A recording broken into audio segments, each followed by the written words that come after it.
இப்போது விஜய் ஒரு தலைவர் ஆகிட்டார், கட்சி போகிறார், இன்னும் ஒரு படம் தான் நடிப்பேன்றார். சரி, அது அவர் இஷ்டம். நான் பல பேட்டியில் சொல்லியிருக்கேன், வருஷத்துக்கு ஒரு படமாவது விஜய் நடிக்கணும். இல்லைன்னா மக்கள் மறந்துடுவாங்க, தலைவர் என்பது வேறு, நடிகர் என்பது வேறு. அந்த அக்கறையில் அவர் ஒரு படம் நடிக்கணும்னு இப்போவும் வேண்டுகோளை வைக்கிறேன். இந்த படத்தில் முன்னுரிமை கொடுத்து நடிச்சிருக்கக்கூடிய ஷெரீனு அவங்களாம் காணாமல் போன ஆர்டிஸ்ட். அப்படி காணாமல் போன ஒரு ஆர்டிஸ்ட்டை கூப்பிட்டு வந்து நடிக்க வச்சு எவ்வளோ பெரிய டைரக்டர். ஸோ இவர் வந்து ஹீரோவை நடிச்சிருக்காரு. இப்போ இந்த படங்கள் வரும்போது அவங்க 5 நாள் வந்து இங்கே தங்கணும், தங்கி இந்த படத்தினுடைய ரிலீஸுக்கு ப்ரொமோஷன் பண்ணணும். நாம் எல்லாரும் சேர்த்து சுருட்டி கட்டி பாம்பேக்கு தூக்கி எறிஞ்சிட்டோம். அதை கொண்டாந்து எதுக்கு இந்த படத்தில் போட்டீங்க? ஏற்கனவே பூட்ட கேஸ் அது. அதை இந்த படத்தில் போட்டு அது கூப்பிட்டா வரல, அப்புறம் ஃபோன் எடுக்கலன்னா அது வராதது தான் உங்களுக்கு வெற்றி. இன்னும் அது சுமந்தாவோ சமந்தாவோ, யார் அது? ஓ, சம்யுக்தா 2 பேரையும் தமிழ் படத்தில் யாரும் போடக்கூடாது. நடித்த படத்துக்கே வரலன்னா, அஃப்கோர்ஸ் வனிதா சத்தம் போட்டாங்கல்ல, நான் கிளம்புறேன், ட்ரெயிலரில் என் ஷாட் இல்லை என்ன அப்படி இப்படின்னு கேட்டாங்க இல்லையா. ஆக்சுவலாக நான் பர்பஸாக வனிதா ஷாட் போடல இந்த படத்தில். ஏன் இந்த ட்ரெயிலரில் வேண்டான்னு வேறு யாரும் இல்லை, நான் தான் காரணம், வனிதா மேடம். நான் எதுக்கு வேண்டான்னு சொன்னேன்னா, என்ன பாட்டு எழுதியிருந்தார் தெரியுமா? ஊத்து மச்சான் ஊத்து, நீ ஓவரா தான் ஊத்து, ஏத்து மச்சான் ஏத்து, நீ ஏடா கூடமா ஏத்து அப்படின்னு சொல்லி ஒரு தத்துவ பாடலை. ஏன்னா இப்படியும் எழுதுவாருன்னு சொல்லிட்டு சும்மா வந்துட்டு இல்லை, நீங்கள் நல்லா இருக்க வேண்டும், 4 பேர் மதிக்க வேண்டாம், யார் இதெல்லாம் கேட்கறதுக்கு ரெடியாக இருக்கு சார்? நானே தூங்கிடுவேன். எனக்கும் சொன்னார். அப்படியா? எல்லாருமே ட்ரெய்லர் அண்ட் சாங்ஸ் பார்த்தாச்சு. நிச்சயமாக அவங்க எல்லாருக்குமே பிடிச்சிருக்கோன்னு நம்புகிறோம். ஒரு பெரிய கைத்தட்டில் டீமுக்காக நம்ம வந்து கொடுத்துடலாம் அப்படின்னு நினைக்கிறேன். இந்த தருணத்தில் ஒரு பெரிய கைத்தட்டில் நம்ம வந்து கொடுக்கலாம். எஸ், வனிதாக்கா தான், அடிச்சுக்கவே முடியாதுக்கா. யார் வந்தாலும் நினச்சேன் அவர் இருக்கார்ல, அவர் இன்ட்ரோ ஆன அப்பத்துலேருந்து அப்படி தான். அவர் நடிகராக ஹீரோவோ ஒரு படத்தில் இன்ட்ரோ அப்பத்துலேருந்து இப்படி தான். அவர் மட்டும்தான் இருப்பார் ஃபுல்லாக. இன்னும் நிறைய விஷயங்கள் இருக்குது, அவரை பற்றி நம்ம பேசுவோம். சார், உங்களுடைய ஃபேன் தான், உங்கள் பாட்டுக்கு உங்கள் மியூசிக்கு உங்களுடைய ஃபேன் தான் சார். லிஸ்ட்டு வச்சுருக்கேன், எடுத்து விட்றேன். எஸ், யா, எப்பவுமே ஒரு ப்ரொடியூசர், இந்த படத்துடைய ப்ரொடியூசரை வந்து நம்ம மேடை கூப்பிடுவோம். இந்த படத்துடைய தில்ராஜா படத்துடைய ப்ரொடியூசர் திரு பாலசுப்ரமணியம் அவர்கள், கோவை பாலசுப்ரமணியம் அவர்கள். அவங்க வந்து பார்த்திங்கன்னா இங்கே இல்லை, எஃப்எம்எஸ் பிஸ்னஸ்க்காக வந்து வெளிநாட்டில் இருக்கிறாரு. ஸோ அவரால் இங்கே வந்து வர முடியல. அவர் இல்லைனாலுமே பரவாயில்ல, நம்ம டேட்டை வந்து ஃபிக்ஸ் பண்ணியிருக்கோம், இந்த டேட்டில் நம்ம ரிலீஸ் பண்ணணும், இந்த டேட்டில் வந்து ப்ரெஸ் மீட் நடத்தணும், எல்லா வேலைகளுமே வந்து நான் பார்த்துக்கிறேன் அப்படின்ட்டு எல்லா வேலையுமே இழுத்து செஞ்சுட்டு இருக்கக்கூடிய இந்த படத்துடைய கதாநாயகன் திரு விஜய் சத்யா அவர்களை மேடைக்கு வருமாறு அன்புடன் அழைக்கிறோம். எஸ், ப்ரொடியூசருமே வந்து ரெப்ரசன்ட் பண்ணி விஜய் சத்யா வந்து இன்னைக்கு இருக்காரு. ஒரு மிகப்பெரிய அப்ளாஸ் வந்து நம்ம விஜய் சத்யாவுக்கு கொடுத்தே ஆகணும். ஏன்னா அவரை பற்றி வந்து சொல்கிறதுக்கு நிறைய விஷயங்கள் இருக்குது. நம்ம தமிழ் இண்டஸ்ட்ரியில் பார்க்குறோம், டெடிக்கேஷனான ஆர்டிஸ்ட் அப்படின்ட்டு பல பேர் இருந்தாலும் நம்மளுக்கு வந்து ஃபேவரட்டாக ஒரு சில பேரை ஞாபகம் வரும். ஏன் தெரியுமா? அந்த கேரக்டருக்காக அவங்க வந்து போடக்கூடிய அந்த எஃபர்ட் தான். அதாவது டக்குன்னு வந்து வெயிட் லாஸ் பண்ணுவாங்க, டக்குன்னு வந்து வெயிட் கெயின் பண்ணுவாங்க, 6 பேக் வைப்பாங்க. உதாரணத்துக்கு நம்மளுக்கு வந்து டக்குன்னு விக்ரம் சார் ஞாபகத்துக்கு வருவாங்க. ஸோ அவருடைய வரிசையில் வந்து நிச்சயமாக நம்ம விஜய் சத்யா வந்து சொல்ல இந்த படத்துக்காக வந்து 6 பேக் அவர் வச்சுருக்காரு. அடுத்தடுத்த படங்களுமே வந்து அவர் தமிழ் கமிட் ஆகிருக்காரு அப்படின்றது மிகப்பெரிய ஒரு சந்தோஷமான விஷயம். ஸோ எல்லாத்துக்கும் எங்களுடைய வாழ்த்துக்களை உங்களுக்கு நாங்கள் தெரிவிச்சுக்கிறோம். தொடர்ந்து பல படங்கள் வந்து விஜய் சத்யா அவர்கள் பண்ணணும். அண்ட் அடுத்ததாக படத்துடைய இயக்குனரை வந்து மேடை கூப்பிட்டுலாம். என்ன அப்படின்னா, சாக்லேட், பகவதி, ஏய் வாத்தியார், மாஞ்சாவேலு, மலைமலை, கில்லாடி, இந்த மாதிரி பல வெற்றி படங்களை கொடுத்துட்டு சார் கொஞ்ச நாள் வந்து டைரக்ஷன் பண்ண காரணம் நடிக்க போயிட்டார். நடிப்புலையும் சும்மா இல்லை, பயங்கரமான நடிப்பு கொடுக்குறாரு. அங்காடி தேர்லலாம் இவரை பார்த்துட்டு பொண்ணுங்களாம் இவர் பக்கமே அப்படியே கிராஸ் பண்ணால் கூட பயந்துட்டு தான் போவாங்க. அந்த மாதிரி சூப்பரான பர்ஃபார்மன்ஸை கொடுத்த ஒரு டைரக்டர் அவர். அதுக்கப்புறம் எப்படி அவர் படம் பண்ணுவார் அப்படின்னு காத்துட்டு இருக்கும்போது டக்குன்னு இப்போ வந்து இறங்குறாரு. தில்ராஜா அப்படின்ற படத்தை வந்து இப்போ நமக்காக கொடுத்துருக்கக்கூடிய இயக்குனர் வெங்கடேஷ் அவர்களை மேடைக்கு வருமாறு அன்புடன் அழைக்கிறோம்.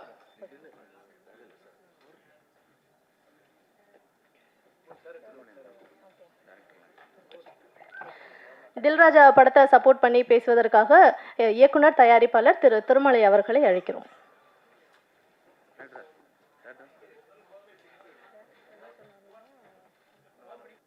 அத்தனை ஊடகம் நண்பர்களுக்கும் நன்றி.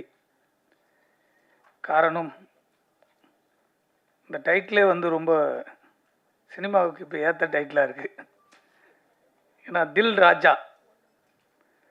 இப்போ ஒவ்வொரு தயாரிப்பாளர்களுக்கும் தில்லு வேணும். காரணம், ரிலீஸ் பண்ணுறதுல ஒரு பெரிய தில்லாக இருக்குது. ஒவ்வொரு படங்களும் வெளியே வர்றதுக்கு மாபெரும் போராட்டங்கள் இருக்குது. அந்த போராட்டத்தில் தில்ராஜா வந்து ஒரு அருமையான டைட்டிலு. அன்பு தம்பி சத்யா வந்து எப்பவுமே தில்லான ஆளை பார்க்கறதுக்கு தான் உங்களுக்கு வந்து பாலிவுட் ஆர்டின்னு சொல்லிங்க சுத்த தமிழ். இந்த படத்தில் வந்து ஒரு மாபெரும் வெற்றி அவருக்கு காத்துக்கிட்டு. அதுக்கு முழுக்க முழுக்க வெங்கடேஷ் சார் தான் சேரும். ரொம்ப கடுமையாக உழைச்சி அந்த படத்தை வந்து வெற்றிகரமாக முடித்து கொடுத்துருக்காரு. அவ்வளோ பெரிய வெற்றிகள்லாம் கொடுத்துட்டு வந்த வெங்கடேஷ் சார் வந்து அந்த படத்தை வந்து சத்யாவை ஒரு பெரிய மாற்றத்தை உருவாக்கியிருக்கு. இந்த படம் சாங் பார்க்கும்போதே உங்களுக்கு எல்லாருக்குமே தெரியும். ரொம்ப அழகான ஒரு படமாக இந்த படத்தை சத்யாவுக்கு அமைச்சு கொடுத்துருக்க வெங்கடேஷ் சாருக்கு ஒரு பாராட்டு சொல்லணும். காரணம், ஹீரோங்களால் தான் நிறைய படங்கள் வெளியே வர முடியாமல் நிற்கிது. இப்படிப்பட்ட ஒரு ஹீரோவெலாம் உருவாக்க முடியாதான் தமிழ் சினிமாவுக்கு ஒரு வரமாக இருக்குதுன்னு நினைக்கிறேன். சாங்கு பார்க்கும்போது விஷுவலாக படம் எடுக்கும்போதே அதை பார்த்தேன். ரொம்ப அழகாக வந்துட்டு இருந்து. ஸோ இதில் பார்க்கும்போது ஷெரீன் வந்து இப்போ நடிச்சிருக்காப்புல ஒரு பொண்ணு போல் இருக்குது. ஏன்னா பழைய ஹீரோயினியாவே தெரியல. இப்போ புது ஒரு ஹீரோயினே அப்படி இருக்குன்னா எல்லாரும் கேட்குறாங்க, எங்கள் ராஜா அண்ணன் பக்கத்தில் யார் ஹீரோயின் கேட்டார். அவ்வளோ அழகு அந்த பொண்ணு அழகாக இந்த படத்தில் நடிச்சிருக்காங்க. இந்த 27க்கு எவ்வளோ பெரிய படங்கள் போட்டி போடுறதுன்னு உங்களுக்கு எல்லாருக்கும் தெரியும். ஏன்னா டெய்லியும் 2 ப்ரெஸ் சந்திச்சுட்டே இருக்கீங்க. ஒரு தயாரிப்பாளருக்கான அங்கீகாரம் எங்கே கிடைக்குன்னு சொன்னோம்னா அந்த வெற்றி படத்தில் தான். இந்த எல்லா படமும் லாஸ்ட் வீக்கு ரிலீஸ் ஆகிருக்கிற படங்களும் வெற்றி படங்கள் தான். அதை மீறி வெளியில் இருக்க போஸ்ட் பார்க்கும்போது ஒரு கார்த்திக் படத்துக்கும் தில்ராஜாவுக்கும் தான் போட்டி கணக்காக ஒரு போஸ்ட் பார்க்கும்போது ஒரு லுக் இருந்தது. நேற்று நைட்டு ஒரு போஸ்ட் பார்க்குறேன், 27ன்னு போட்டு அந்த ஒரு யூத்து ஜென்ரேஷனோடு அந்த தில்ராஜா போஸ்ட்டும் இந்த பக்கம் கார்த்திக் சார் படம் போஸ்ட்டும் பார்க்கும்போது இந்த படத்தில் ஒரு இம்ப்ரெஸ் இருக்குது. யூத் வந்து இந்த படத்தை பார்க்கணுன்னு தோன்ற அளவுக்கு ஒரு இந்த கதையில் இருக்குது. மியூசிக்கு பார்த்துருப்பீங்க, நிறைய படங்கள் பண்ணிக்கிட்டே இருக்காப்புல அன்பு சகோதரர் அம்ரீஷ் அவர்கள். இந்த படத்துக்கு ரொம்ப ஹார்ட் ஒர்க் பண்ணியிருக்காப்புல.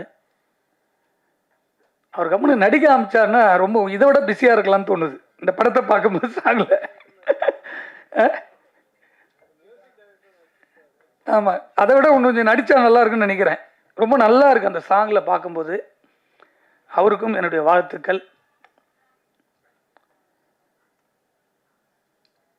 மேடம் வந்து ரொம்ப கோச்சிக்கிட்டாங்க பார்க்கும்போது.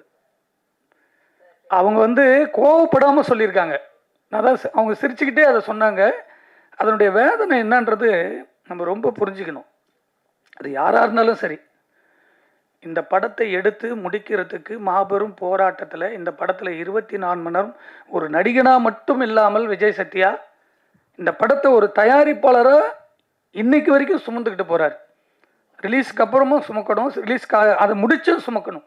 ஏன்னா அதனுடைய வலிகள் ஒவ்வொரு நாளும் அந்த பணத்தை போட்டு போட்டு படத்தை வருமானு தெரியாமல் ஒரு நடிகனாக பணம் வாங்கிட்டு ஜாலியாக சுற்றுறதை விட்டுட்டு ஒரு தமிழ் சினிமாவில் ஒரு படைப்பை தன்னை ஹீரோ வச்சு எடுக்கிற படத்தை தான் வெளியே கொண்டு வரணும்னு போராடக்கூடிய இப்படிப்பட்ட ஹீரோகள்லாம் இருந்தாங்கன்னா தமிழ் சினிமா உச்சத்தில் இருக்கும். தயாரிப்பாளர்கள் வந்து நிம்மதியாக படுத்து தூங்கலாம். இப்போ தயாரிப்பாளர் யாருமே நிம்மதியாக தூங்கலை. எனக்கு தெரிஞ்ச ஒரு 6 மாதமாக யாருமே நிம்மதியாக தூங்கலை. இப்போ ரிலீஸ் ஆகிருக்கிற இன்க்ளூடிங் ஒரு 2 நாளுக்கு முன்னாடி மகாராஜான்னு ஒரு போஸ்ட் பார்த்துருப்பீங்க, 100 நாள் போஸ்ட்டு. ரொம்ப நாளைக்கு அப்புறம் 100 நாள் போஸ்ட் பார்த்துருப்பீங்க. அவங்க கூட தூங்கலை. எவ்வளோ பெரிய வெற்றின்னு உங்களுக்கு தெரியும். அதை கடந்து அதுக்கு செலவு பண்ணியிருக்காங்க. ஆனால் பாம்பேலேருந்து ஒரு ஹீரோயினி அவங்கள வந்து டிக்கெட் போட்ட உடனே அவங்க டீமோடு வந்து இந்த படத்தை வாழ்த்தணும்னு சொல்லி இங்கே வந்து சத்யாவுடைய ரிலீஸ் முன்னாடியே வந்து நிற்கும் போது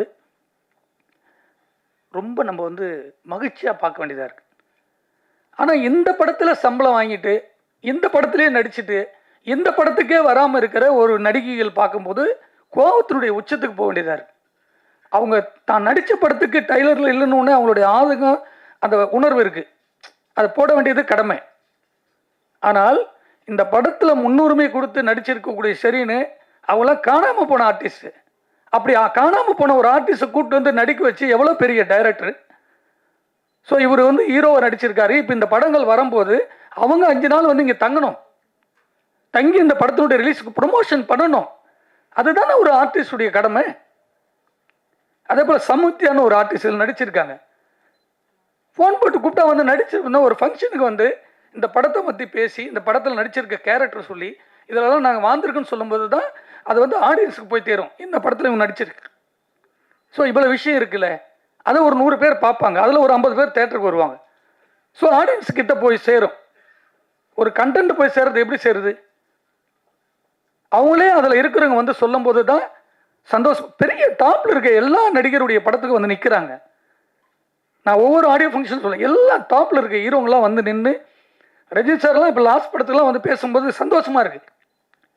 ஆனால் இப்போ அப்கமிங்கில் வரப்போ ஒரு படத்துக்கு இவங்கெல்லாம் வந்து சமித்தியா அந்த பக்கம் இவங்கெல்லாம் ஒரு ஆர்டிஸ்ட் கூட வரலன்னா யாருமே வந்து சும்மா நடிக்கல. ஒரு தயாரிப்பாளருடைய படத்துக்கு எதுக்கு வராங்க? பணம் வாங்கிட்டு தான் நடிக்கிறீங்க. பணம் கொடுக்கலைன்னா உடனே கம்ப்ளைண்ட் பண்ணுறீங்க நடிகர் சங்கத்துக்கு. பணம் கொடுக்குற வரைக்கும் விட மாட்டேன்றீங்க ஒரு தயாரிப்பாளரை.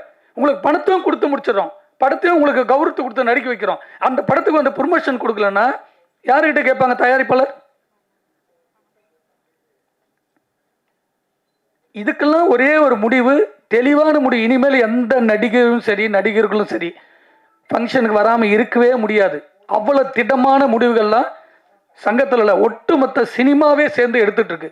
இப்போ நிறைய விஷயங்கள் நடந்துட்டு இருக்கு, யாருக்குமே தெரியாது. திடமான முடிவு, அந்த படத்தில் நடித்தா வரணும். நம்ம வீட்டு கல்யாணங்க, நம்ம வீட்டு கல்யாணத்தில் நம்மளே வந்து நிற்காம வெளியில் இருக்க ஆள் வந்து நிற்பாங்க. சொல்லுங்கள், பாம்பேலேருந்து வந்து அவங்க வந்து ஒரு ஆர்டிஸ்ட் வந்து நிற்கும் போது சந்தோஷமாக இருக்குது. நீங்கள் வந்து இருந்தீங்கன்னா எங்களுக்கு ஒன்றும் பெரிய ஆறுதலாக இருக்கும். இந்த நடிச்சிருக்க 2 ஹீரோயினையும் வரலன்னா அப்போ எந்த படத்தை போய் நடிக்க போகிறீங்க? அப்போ நடிக்காது போயிடலாமே. வேற என்ன, சினிமாவுக்கே வாழ்ந்துட்டு இருக்க எவ்வளோ நடிகர்கள் நடிகைகள் வாய்ப்பு கிடைக்காம தவமாக இருக்காங்க. அவங்களுக்கு அந்த வாய்ப்பு கிடைக்கும், அவங்க வந்து அதில் வந்து சந்தோஷப்படுவாங்க. நீங்கள் நடிக்கணுன்ற எண்ணம், எல்லாருக்கும் மெசேஜ் போடுறீங்க, எல்லாரும் இந்த படத்துக்கு வரணும், வாய்ப்பு வரும் தேடுறீங்க. வாய்ப்பு கொடுத்த பிறகு ஷூட்டிங் வரதுக்கு 1000 பிரச்சனை பண்ணுறீங்க. ஷூட்டிங்கில் வந்தால் கேர ஒன்று வேணும், இது வேணும், சார் ஹோட்டலில் தான் வேணும், நீங்கள் டிசைட் பண்ணுறீங்க. இதெல்லாம் அரேஞ்ச் பண்ணி கொடுத்தாலும் படத்தில் ஒன்று வந்து ப்ரொமோஷன் ஆடியோலேருந்து ரிலீஸ் வந்து நிற்க மாட்டீங்க. அப்போ யாருக்கிட்ட சொல்லணும்? உங்களுக்கே அக்கல் இல்லாத சினிமாவில் நீங்கள் எதுக்கு நடிக்க வரீங்க? அப்போ சினிமான்றது ஒரு பொக்கிஷம், கலையாக நேசிச்சு வாங்க. இந்த படத்தை எதுக்கு சுமந்து ஓடுறாரு? இவ்வளோ படங்கள் போட்டிக்கு முன்னாடி இன்னைக்கு தில்ராஜா வந்து நிற்குதுன்னா அந்த படத்தை பார்க்கும்போது சாங்கில் அவ்வளோ அழகாக இருக்கு. இதுக்கெல்லாம் ஒரு திடமான முடிவை தயாரிப்பாளர் சங்கம், எங்கள் அண்ணன் இருக்கார் ராஜண்ணன், அவர் நிறைய விஷயத்த எல்லாத்தையும் பேசுகிறார் ஓப்பனாக. ஒவ்வொரு படத்துக்கு நிற்கிறார், சின்ன படத்துக்கு அவர்னா எதிர்பார்த்தா வந்து நிற்கிறாரு. அவர் நிம்மதியாக வீட்டில் இருக்கலாம், தூங்கிட்டு இருக்கலாம். எதுக்கு வர்றாரு? சினிமாவையும் இந்த கலையை நேசித்து நேசித்து இந்த சினிமா தான் நம்மளுக்கு சோறு போடுன்ற ஒரு ஆதங்கமும் அன்பும் தான் இங்கே வந்து நிற்கிறார். வெங்கடாஸ் சார் தெரியும், அவர் கொடுக்காத இட்டா எவ்வளோ இட்டு கொடுத்துருக்காரு. அவர் படத்திலே நீங்கள் வந்து நிற்க மாட்டீங்கன்னா அப்போ வேற எந்த படத்தில் நிற்பீங்க? ஒரு புது படத்தினுடைய டைரக்டர் படத்திலாம் நீங்கள் எப்படி வந்து நிற்பீங்க? தமிழ் சினிமாவில் மட்டும்தான் தயாரிப்பாளர்கள் வந்து யாரும் கேட்க மாட்டாங்கன்ற ஒரு தைரியத்திலே சுற்றுறாங்க. தயாரிப்பாளர் இல்லைன்னா சினிமாவில் யாருமே இருக்க முடியாதுன்றது யாருக்குமே இன்னும் புரியல. அது சொல்லிக்கிட்டே இருக்காங்க, பேசிகிட்டே இருக்காங்க, போயிட்டே இருக்காங்கன்னு நினைக்கிறாங்க. எல்லாத்துக்கும் ஒரே முடிதான். ஒரு ஸ்ட்ரைக்கில் ஒரு 1,00,000 பேர் சாப்பாடு இல்லாமல் அலைவாங்க சினிமாவில். அந்த சூழ்நிலை உருவாக்கிட்டு இருக்கு சினிமாவுக்கு. ஒவ்வொரு தயாரிப்பிலும் வெள்ளிக்கிழமை ரிலீஸ் பண்ணி எல்லாத்தையும் விற்று போட்டுக்கிட்டே இருக்காங்க. அதெல்லாம் போனால் கூட பரவாயில்ல. அந்த படம் ரிலீஸ் போது ஒட்டுமொத்த இண்டஸ்ட்ரி அதில் நடிச்சிருக்க டெக்னீஷியன்லாம் வந்து நிற்கும் போது ஸ்டேஜில் அந்த படத்துக்கு வந்து ஒரு ஹாப்பியாக இருக்கும். நான் விட்டுட்டேன் 2 கோடி 3 கோடி போனால் பரவாயில்ல, என்னுடைய படத்துக்கான ஆறுதலாக நாங்கள் நிற்கணும்ல. ஒரு 20 நாள் 30 நாள் 40 நாள் கால் ஷீட் நடிக்கிறீங்க. ஒரு அரை மணி நேரம் 2 மணி நேரம் ஒரு ஆடியோ ஃபங்க்ஷன், ஒரு 10 சேனலுக்கு என்ட்ரி கொடுத்து இந்த படத்தை பற்றி நான் அந்த கேரக்டர் பண்ணி நடிக்கும் போது தானே அது வந்து ஹாப்பியாக இருக்கும். கடவுள் வந்து எல்லாருக்குமே 50 கோடி 1 கோடி 100 கோடி 200 கோடி பிரித்து கொடுக்கல நடிக்கிறது, அவங்களுடைய ஹார்ட் ஒர்க்கில் தான் கொடுக்குது. நீங்கள் இந்த படத்தில் நடிக்கிறீங்க, நடித்தா மட்டும் பத்தாது, அதுலேருந்து நிற்கணும், உங்களுடைய கடமை. அது ஒரு 4-5 ஹீரோயினிங்க, 4-5 பெரிய நடிகர்கள் இருக்காங்க, அவங்களாம் ஃபங்க்ஷன் வரக்கூடாது. இந்த ஃபார்முலா சில ஆள் எடுத்துட்டாங்க இப்போ. ஏன்னா கேட்கறதுக்கு ஆள் இல்லை. தமிழ் சினிமா ப்ரொடியூசருக்கு நயன்தாரா சொந்தமாக படம் எடுத்து அவங்க போய் ஸ்டேஜில் நிற்கிறாங்க, ஒரு ப்ரொடியூசர் எடுக்கிட்ட வந்து நிற்க சொல்கிறாங்க, பார்க்கலாங்க, வரதே கிடையாது. என் தயாரிப்பாளர் ரோட்டில் பெற்று விட்டு வச்சுருக்காங்க. ஒவ்வொரு தயாரிப்புலையும் எல்லாத்தையும் வித்துட்டு படம் எடுக்கிறோம். எல்லாத்தையும் வித்துட்டு இந்த படத்தில் வராதுன்னு தெரிஞ்சோம் ஒரு படத்தை கொண்டு போய் ஒரு கலைஞனா சினிமாவை கொண்டு போய் வெளியில் சேர்க்கும் போது மக்கள் மத்தியில் அந்த ஆறுதல் கூட இல்லைன்னா அந்த சினிமா யார் காப்பாற்றுறது? இது ஒரு கூட்டு குடும்பம் சினிமா. அந்த கூட்டு குடும்பத்துக்கான கூட்டம் நம்ம இருந்தால் தான் பெரிய வெற்றி படங்களை கொடுக்க முடியும். இந்த தில்ராஜா ஒரு அழகான படம், ஒரு மாபெரும் வெற்றி. இந்த படம் வந்து ஆக்ஷன் ஹீரோவாக தம்பிக்கு உருவாக்கணும். அதே போல் எனக்கு உண்மை ஹாப்பியாக இருக்குது. ஹிந்திலெலாம் வந்து நான் ஒரு 7 வருஷம் ஒர்க் பண்ணேன். ஒரு ஆர்டிஸ்ட் பிளான் பண்ணிட்டாங்கன்னா அந்த ப்ராசஸ் அப்படியே வந்து பக்காவாக இருக்கும். ஷூட்டிங் டைம்னா ஷெட்யூல் போட்டாங்க, ஸ்பாட்டில் இருப்பாங்க. 4 மணி நேரம்னா வேறு எதை பற்றியும் போய் யோசிக்க மாட்டாங்க, அதை ஸ்கிரிப்டில் தான் இருப்பாங்க.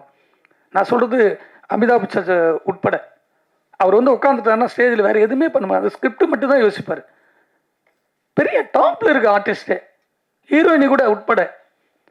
இங்கே மட்டும்தான் இப்போ சினிமாவில் வரும்போதே கேரம் உள்ள க்ளீனாக இருக்கான்னு கேட்குறது, ஸ்டார் ஹோட்டலில் ரூம் இருக்காது. நம்ம எதுக்கு வரோம்? பீச்சில் போய் நான் தண்ணியில் குளிக்க போகிறேன்னா அப்போ எதுக்கு அங்கே கேர விடும்? அந்த கதைகளுக்கு என்ன தேவை அதோடு ஒன்றி வீட்டுக்கு போனால் நம்ம நிம்மதியாக இருக்க போகிறோம். குளிச்சுட்டு எல்லாருமே தண்ணி தான் தலைமையில் ஊற்ற போகிறோம். ரொம்ப வேதனையாக இருக்குது. ஒரு ஃபங்க்ஷனுக்கு கூட சின்ன படத்துக்கு ஆர்டிஸ்ட் வரல, யாருமே வரலன்னா அந்த கதைக்காக சுமந்துக்கிட்டு போகிற ஒரு தயாரிப்பாளர், ஒரு ஹீரோவை, ஒரு டைரக்டர் தான். ஹீரோ வரதே இல்லை சின்ன ப்ராஜெக்ட்லாம். சத்யாவே வந்து அந்த ஃபீல் பண்ணி தன்னை உருவாக்கணும்னு வந்து நிற்கும் போது வேதனையாக இருக்குது. அவர் பின்னாடி வந்து ஹீரோயினிக்கு வந்து நிற்கணும் கூட. அவங்க படம் தானே இது. இந்த படம் வெளியே வந்து அவங்களுக்கு 10 ப்ரொடியூசர் தெரியாது. ஏன்னா அவங்கள டார்ச்சர் பண்ணுவோம் தெரியாது. அந்த ப்ரொடியூசருக்கு 10 பேர் அட்வான்ஸ் கொடுத்துட்டு போவாங்க, 5 லட்சம் 10 லட்சம்னு. இந்த சினிமா தானே உருவாக்குது. இந்த சினிமாவை காப்பாற்ற வேண்டியது எங்கள் அண்ணன் இருக்காரு. ஒரு நல்ல முடிவு எடுத்து ஒட்டுமொத்த சினிமா வந்து வலுவான ஒரு திட்டத்தோடு போயிட்டுருக்கு. இது ஒரு மாபெரும் வெற்றி படையாக அமைய வேண்டும் என்று உங்கள் அனைவரையும் நன்றியோடு வாழ்த்துகிறேன். நன்றி, வணக்கம். சிறந்த நடிகை, 2 குழந்தைகளுக்கு அம்மா, ஒரு பிஸ்னஸை ரொம்ப அழகாக ரன் பண்ணிட்டு இருக்காங்க. இப்போ அவங்க லைஃப்பில் அவங்க தாண்டி வர ஒவ்வொரு ரோல்லையுமே வந்து ஒரு கான்ஃபிடென்ட்டாக சூப்பராக வந்து வாழ்ந்துட்டு இருக்காங்க. அது போக படத்துலையுமே பெஸ்ட்டாக தன்னுடைய ரோலுக்கான ஒரு அவுட்புட்டை வந்து கொடுக்கக்கூடிய ஒரு கதாநாயகி அவங்க.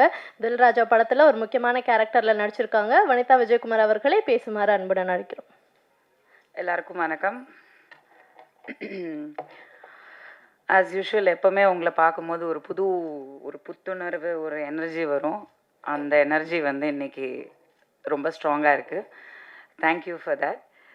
And first of all I would like to congratulate and wish all the best to Vijay, Satya and A. Venkatesh sir and team Amrish.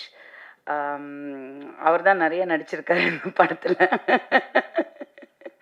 No, actually நான் அம்ரிஷை வந்து எந்த சோஷியல் இவெண்ட்ஸ்லேயும் சினிமா இவெண்ட்ஸில் நான் பார்த்ததில்லை. நான் actually I have not seen him. Aunty எனக்கு நல்லா தெரியும். Aunty is very very very sweet. எங்கே பார்த்தாலும் எப்போ பார்த்தாலும் ஆப்வியஸ்லி அப்பா அம்மா காலத்துலேருந்து they have been family friends.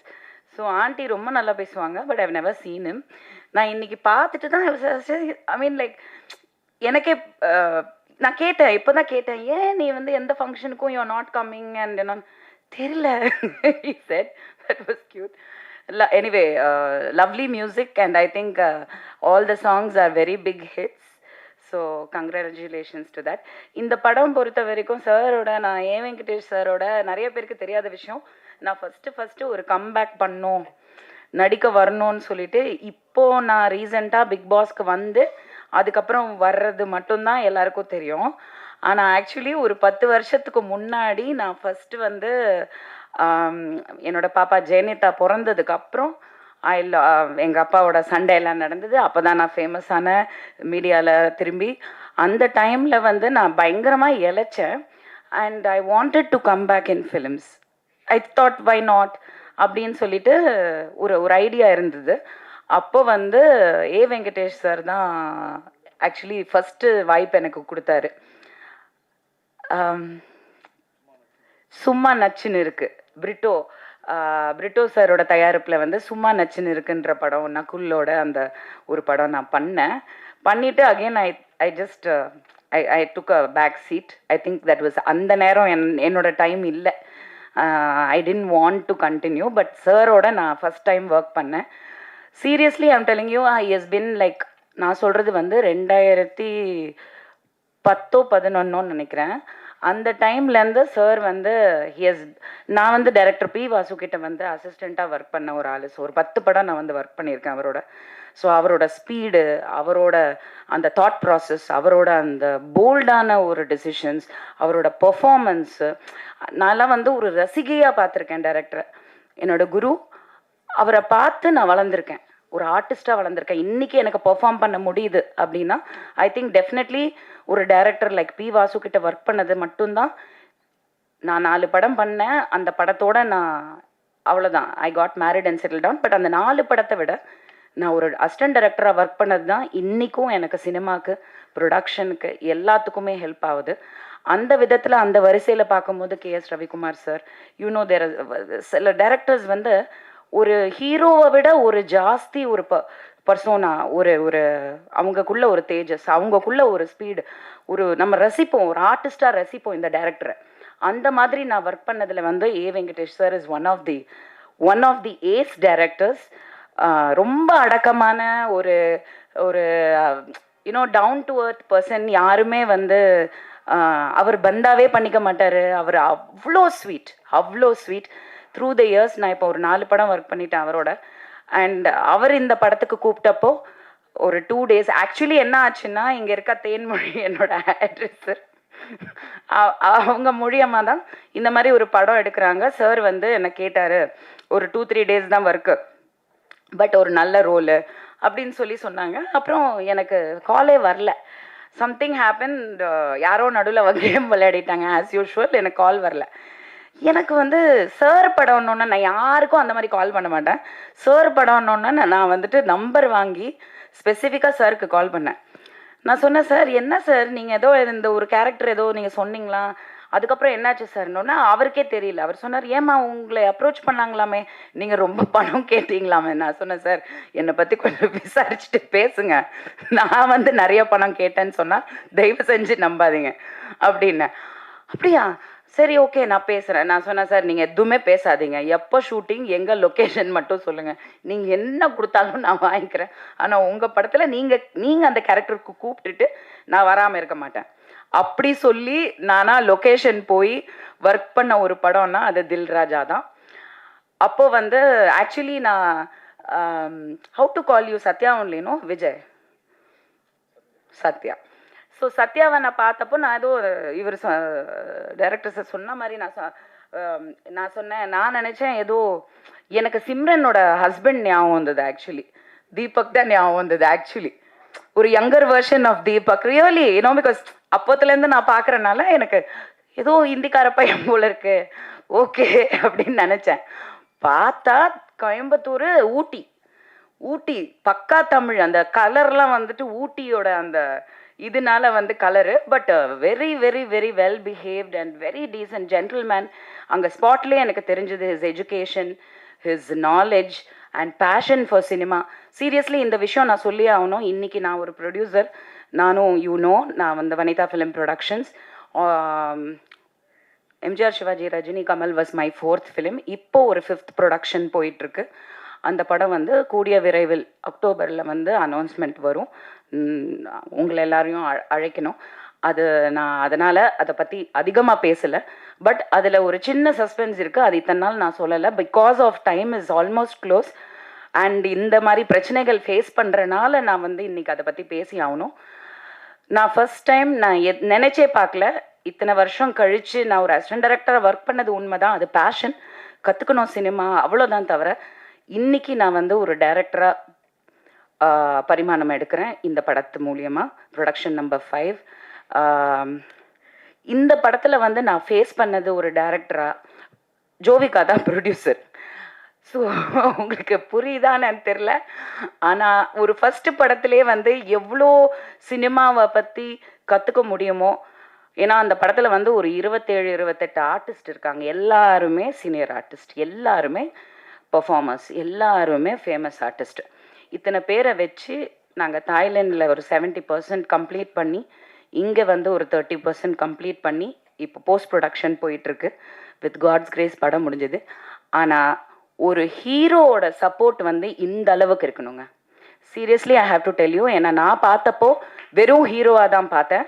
ஆனால் இந்த படத்தில் இன்னைக்கு ப்ரொடியூசரை தாண்டி வந்து நின்று ஒரு படத்தை வந்து நம்ம கொண்டு வரணும், இவ்வளோ எஃபர்ட் போட்டாச்சு, அதை கொண்டு வரணும், ரிலீஸ்க்கு கொண்டு வரணும், அதுக்கான என்னெல்லாம் பண்ண முடியும், யார்கிட்டெல்லாம் பேச முடியும், என்ன எஃபர்ட் எடுக்க முடியும், அந்த சின்சியரிட்டி, அந்த ஜென்யூனிட்டியே வந்து லைஃப்பில் வந்து நம்மளை வந்து எப்படினாலும் ஜெயிக்க வச்சிரும். அது ரொம்ப முக்கியம் சினிமாவில். அது இல்லாதனால தான் சினிமா அழிஞ்சிட்ருக்கு. பட் என்னன்னா இது எப்போவுமே நீடிக்கணும் சத்யா. கரெக்டாக இவங்க பாம்பேலேருந்து வந்திருக்காங்க. She is Kannika. Hi, thank you for coming from Bombay like a South Indian girl. But remember one thing I am telling you today, be like this forever. நாளைக்கு உனக்கு மேபி பல கோடி ரூபாய் சம்பளம் கிடைச்சி பெரிய ஹீரோயின் ஆகலாம். ஆனால் நீங்கள் இப்போ what ever you are, remain the same. ஏன்னா எல்லாம் ஆரம்பத்தில் நல்லா தான் இருக்காங்க. அதுக்கப்புறம் வந்து கோடி, 10 கோடி, 7 கோடி, 6 கோடி அந்த படத்தில் வர்ற மாதிரி டைலாக் தான். ஸோ அந்த விதத்தில் வந்து I wish Sathya all the best. I think he is performed very well and he looks like நிஜமாக வந்து ஒரு பெரிய கமர்ஷியல் ஹீரோக்கான ஒரு லுக் கண்டிப்பாக இருக்குது. தமிழ் பையங்க சப்போர்ட் பண்ணுங்க. ஹிந்திக்கார பையன் கிடையாது. ஹிந்தி தெரியாது போடா சொல்லு அந்த மாதிரி. And I thank A Venkatesh sir and Amrish and K Rajan sir. நான் சொன்ன மாதிரி இந்த படத்தில் ஹீரோயின் வரல, லேடி ஆர்டிஸ்ட் வரலன்னா ஃபர்ஸ்ட் இவர் வந்துடுவார். சார் சப்ஸ்டிடியூட் நீங்கள் தான் சார், வேற என்ன சார், யார் சார் அட்ராக்ட் பண்ணுறது ஆடியன்ஸையும் ப்ரெஸ்ஸையும்? ஃபஸ்ட்டு நீங்கள், நெக்ஸ்ட்டு நான் ஒரு கொசுறு மாதிரி உங்கள் கூட வருவேன். நடித்தேனோ இல்லையோ நான் அங்கே இருப்பேன். ஸோ அந்த விதத்தில் நான் எப்போவுமே சொல்லுவேன், ஆடியோ ரிலீஸ் மேட்ஸ் நாங்கள் எல்லாமே எப்போவுமே ஆடியோ ரிலீஸில் மட்டும்தான் சந்திப்போம். இது ஒரு க்யூட்டான ஒரு ஸ்டோரியாக இருக்குது. ஆக்சுவலி ஒரு நல்ல line. Anyway I wish all the best. September 27th PVR Inox Pictures. It was actually something very intriguing. ஏன்னா PVRங்கிறது it is a very big brand, Inox. In fact, I think most of the theaters today is PVR Inox. எல்லாத்துலேயுமே அவங்க வந்து they have taken over. So அவ்வளோ பெரிய brand வந்து இந்த படத்தை release பண்ணதுன்னா, நான் படம் பார்க்கல பட் டப்பிங் பண்ணேன்.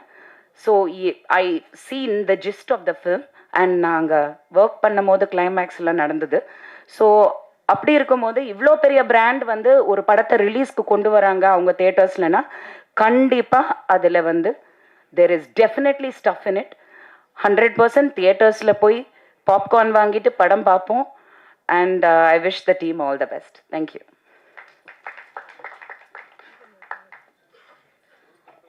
Thank you ma'am, thank you so much.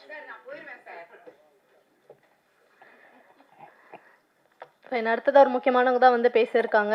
என்னென்னா, தன்னுடைய படத்துடைய ஆடியோ லான்ச் நடக்கும்போதே அந்த கதாநாயகியே வந்து வராமல் இருக்கிறப்போ, தன் கூட நடித்த ஹீரோவுடைய, அதாவது அடுத்த படத்துக்கு கூட நடிக்கிற அந்த ஹீரோவுடைய ஆடியோ லான்ச்சுக்கு சப்போர்ட் பண்ண வந்திருக்கேன் அப்படின்னு சொல்லிட்டு பாலிவுட்லேருந்து வந்திருக்கக்கூடிய ஒரு கதாநாயகியாக தான் வந்து கன்னிகா இருக்காங்க. அடுத்தடுத்து தமிழ் படங்கள் பண்ணுறாங்க. இப்போவே அவங்களுக்கு அந்த ஒரு பொறுப்பு வந்துருச்சே அப்படின்னு நினைக்கும் பொழுது சந்தோஷமாக தான் இருக்குது. நிச்சயமாக நீங்கள் பாலிவுட்லேருந்து வந்தாலும் தமிழ் பெண்ணை அவங்கள வந்து நம்ம ஏற்றுப்போம், தமிழ் கதாநாயகி அவங்கள நம்ம எல்லாருமே ஏற்றுப்போம் அப்படின்னு நான் நம்புகிறேன். ஆல்சோ அவங்க வந்து ரொம்ப அழகாக ப்ரிட்டியாக ஒரு நல்ல தமிழ் பொண்ணு லுக்கில் தான் இருக்காங்க. Actually we are very happy to have you here ma'am. Can you please share a few words about this movie and about Satya?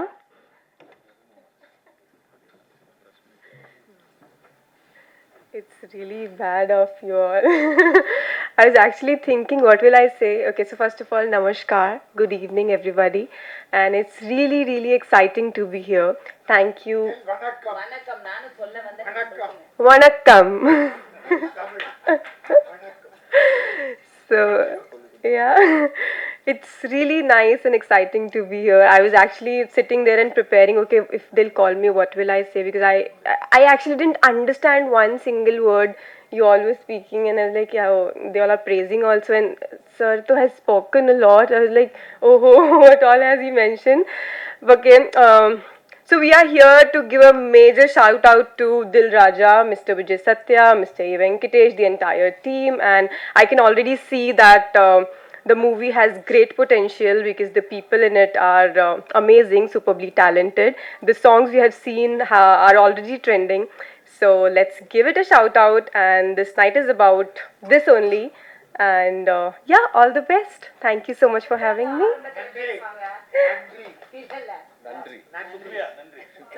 Nandri.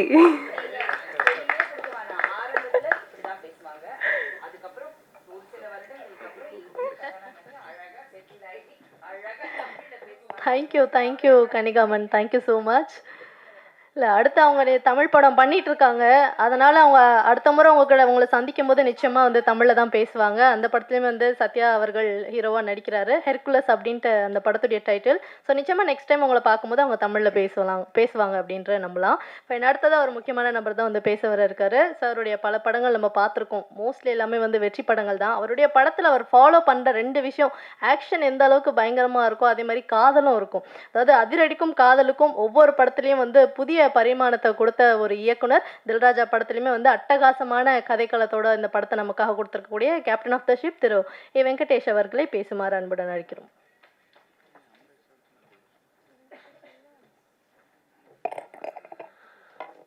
வந்திருக்கும் அனைத்து பத்திரிகை அன்பர்களுக்கும் மற்றும் ஊடக நண்பர்களுக்கும் என்னுடைய பணிவான மாலை வணக்கம்.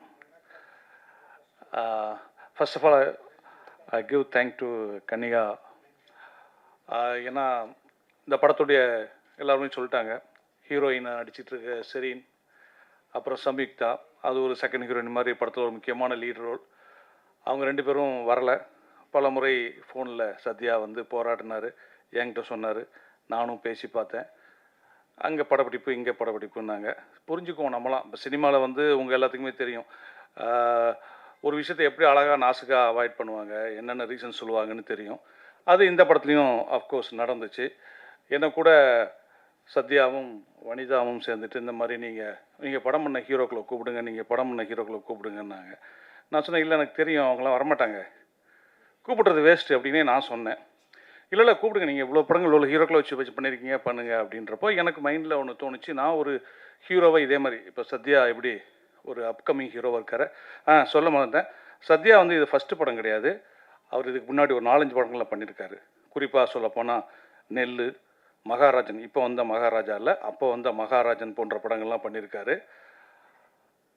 அப்படி அப்கமிங்கில் இருக்கிற ஹீரோவாக இருக்கிறாரு.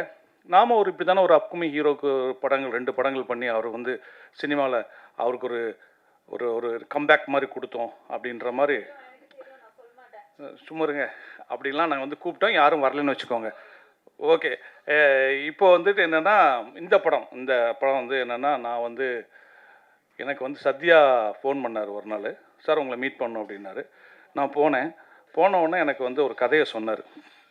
அந்த கதையை அப்படியே அவர் ஃபுல்லாக சொல்லி முடிச்சுட்டு, கதை எப்படி சார் இருக்குன்னு கேட்டார். நான் உண்மையிலே அவர் கதை சொல்லி ஒப்பீனியன் கேட்க கூப்பிட்றாதுன்னு நினச்சேன். ஏன்னா நிறைய என்னுடைய சினிமா நண்பர்கள் வந்து கூப்பிட்டு கதை சொல்லி ஒப்பீனியன் கேட்பாங்க. எனக்கு என்ன கதையை பற்றி என்ன தோணுதோ அதை இமீடியட்டாக நான் வந்து ரெஃப்ளெக்ட் பண்ணிட்டு வந்துடுவேன். எனக்கு இந்த இடம் இப்படி தோணுது, நல்லா இருக்குது, நல்லா இல்லை சுமாராக இருக்குது, இது இப்படி பண்ணால் பெட்டராக இருக்கும், என்னுடைய சஜஷன்ஸ் கொடுத்து வந்துடுவேன். அப்படி தான் அவர் கூப்பிட்றாருன்னு நினச்சி நான் வந்து கதையை ஃபுல்லாக கேட்டு முடிச்சுட்டு, நல்லா இருக்குங்க, சூப்பராக இருக்குது, அங்கங்கே கொஞ்சம் கமர்ஷியல் இன்க்ரீடியன்ஸ் உள்ளே போட்டாச்சுன்னா கரெக்டாக பக்காவாக வரும் அப்படின்னு ஒன்று. சார் இந்த கதையை நீங்கள் தான் டைரக்ட் பண்ணணும் அப்படின்னாரு. எனக்கு ரொம்ப ஷாக்கிங்காக இருந்துச்சு. ஏன்னா நான் வந்து அந்த கதையை கேட்குறப்போ ஒரு ஆடியன்ஸாக தான் கேட்டிருக்கேன். அது நம்மளே டைரக்ட், எனக்கு இவங்க சொன்ன அந்த கதை வந்து எனக்கு ஒரு புது களம். எனக்கு கமர்ஷியலாக அந்த கதையில் இருந்தால் கூட 2 கேரக்டர் தான் ஃபஸ்ட் ஆஃபில் ட்ராவல் ஆகுது, வேறு கேரக்டர்ஸ் ஃபஸ்ட் ஆஃபில் கிடையாது.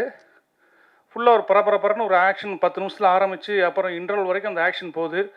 இது டிஃப்ரெண்ட்டாக இருக்க அப்படின்ட்டு நான் அவர்கிட்ட உடனே கேட்டது, இந்த கதைக்கு என்ன எதுக்கு நீங்கள் டைரக்டராக செலக்ட் பண்ணீங்க அப்படின்னு. அவர் சொன்னார், இல்லை சார், இதை வந்து ஒரு பரபரன்னு ஒரு ப்ரெசன்டேஷன் வேணும், அதுக்காக தான் உங்களை கூப்பிட்றேன் அப்படின்னு. அப்போ தான் நான் நினச்சேன், நம்ம பரபரன்னு பண்ணுறோம் போல இருக்குது அப்படின்ட்டு சரின்னு சொல்லி ஒத்துக்கிட்டு இந்த படத்தை பண்ணேன். உண்மையிலே இந்த படம் வந்து ரொம்ப ஒரு குறுகிய கால தயாரிப்பில் முடிக்கப்பட்ட படம். கதையோட லைன் என்ன அப்படின்ற போது அந்த லாக் லைன் சொல்லுவாங்க. அது வந்து என்னென்னா, வாழ்க்கையில் எவ்வளோ பெரிய பிரச்சனை வந்தாலும் நம்ம வந்து சோர்ந்து போகிறதுல வந்து எந்த விதத்துலையும் யூஸ் இல்லை. அதில் வந்து நம்ம ரொம்ப சாமர்த்தியத்தையும் சாணக்கியத்தனத்தையும் யூஸ் பண்ணி ஜெயிக்கணும். அதுதான் இந்த படத்தில் இந்த ஹீரோ பண்ணுவார்.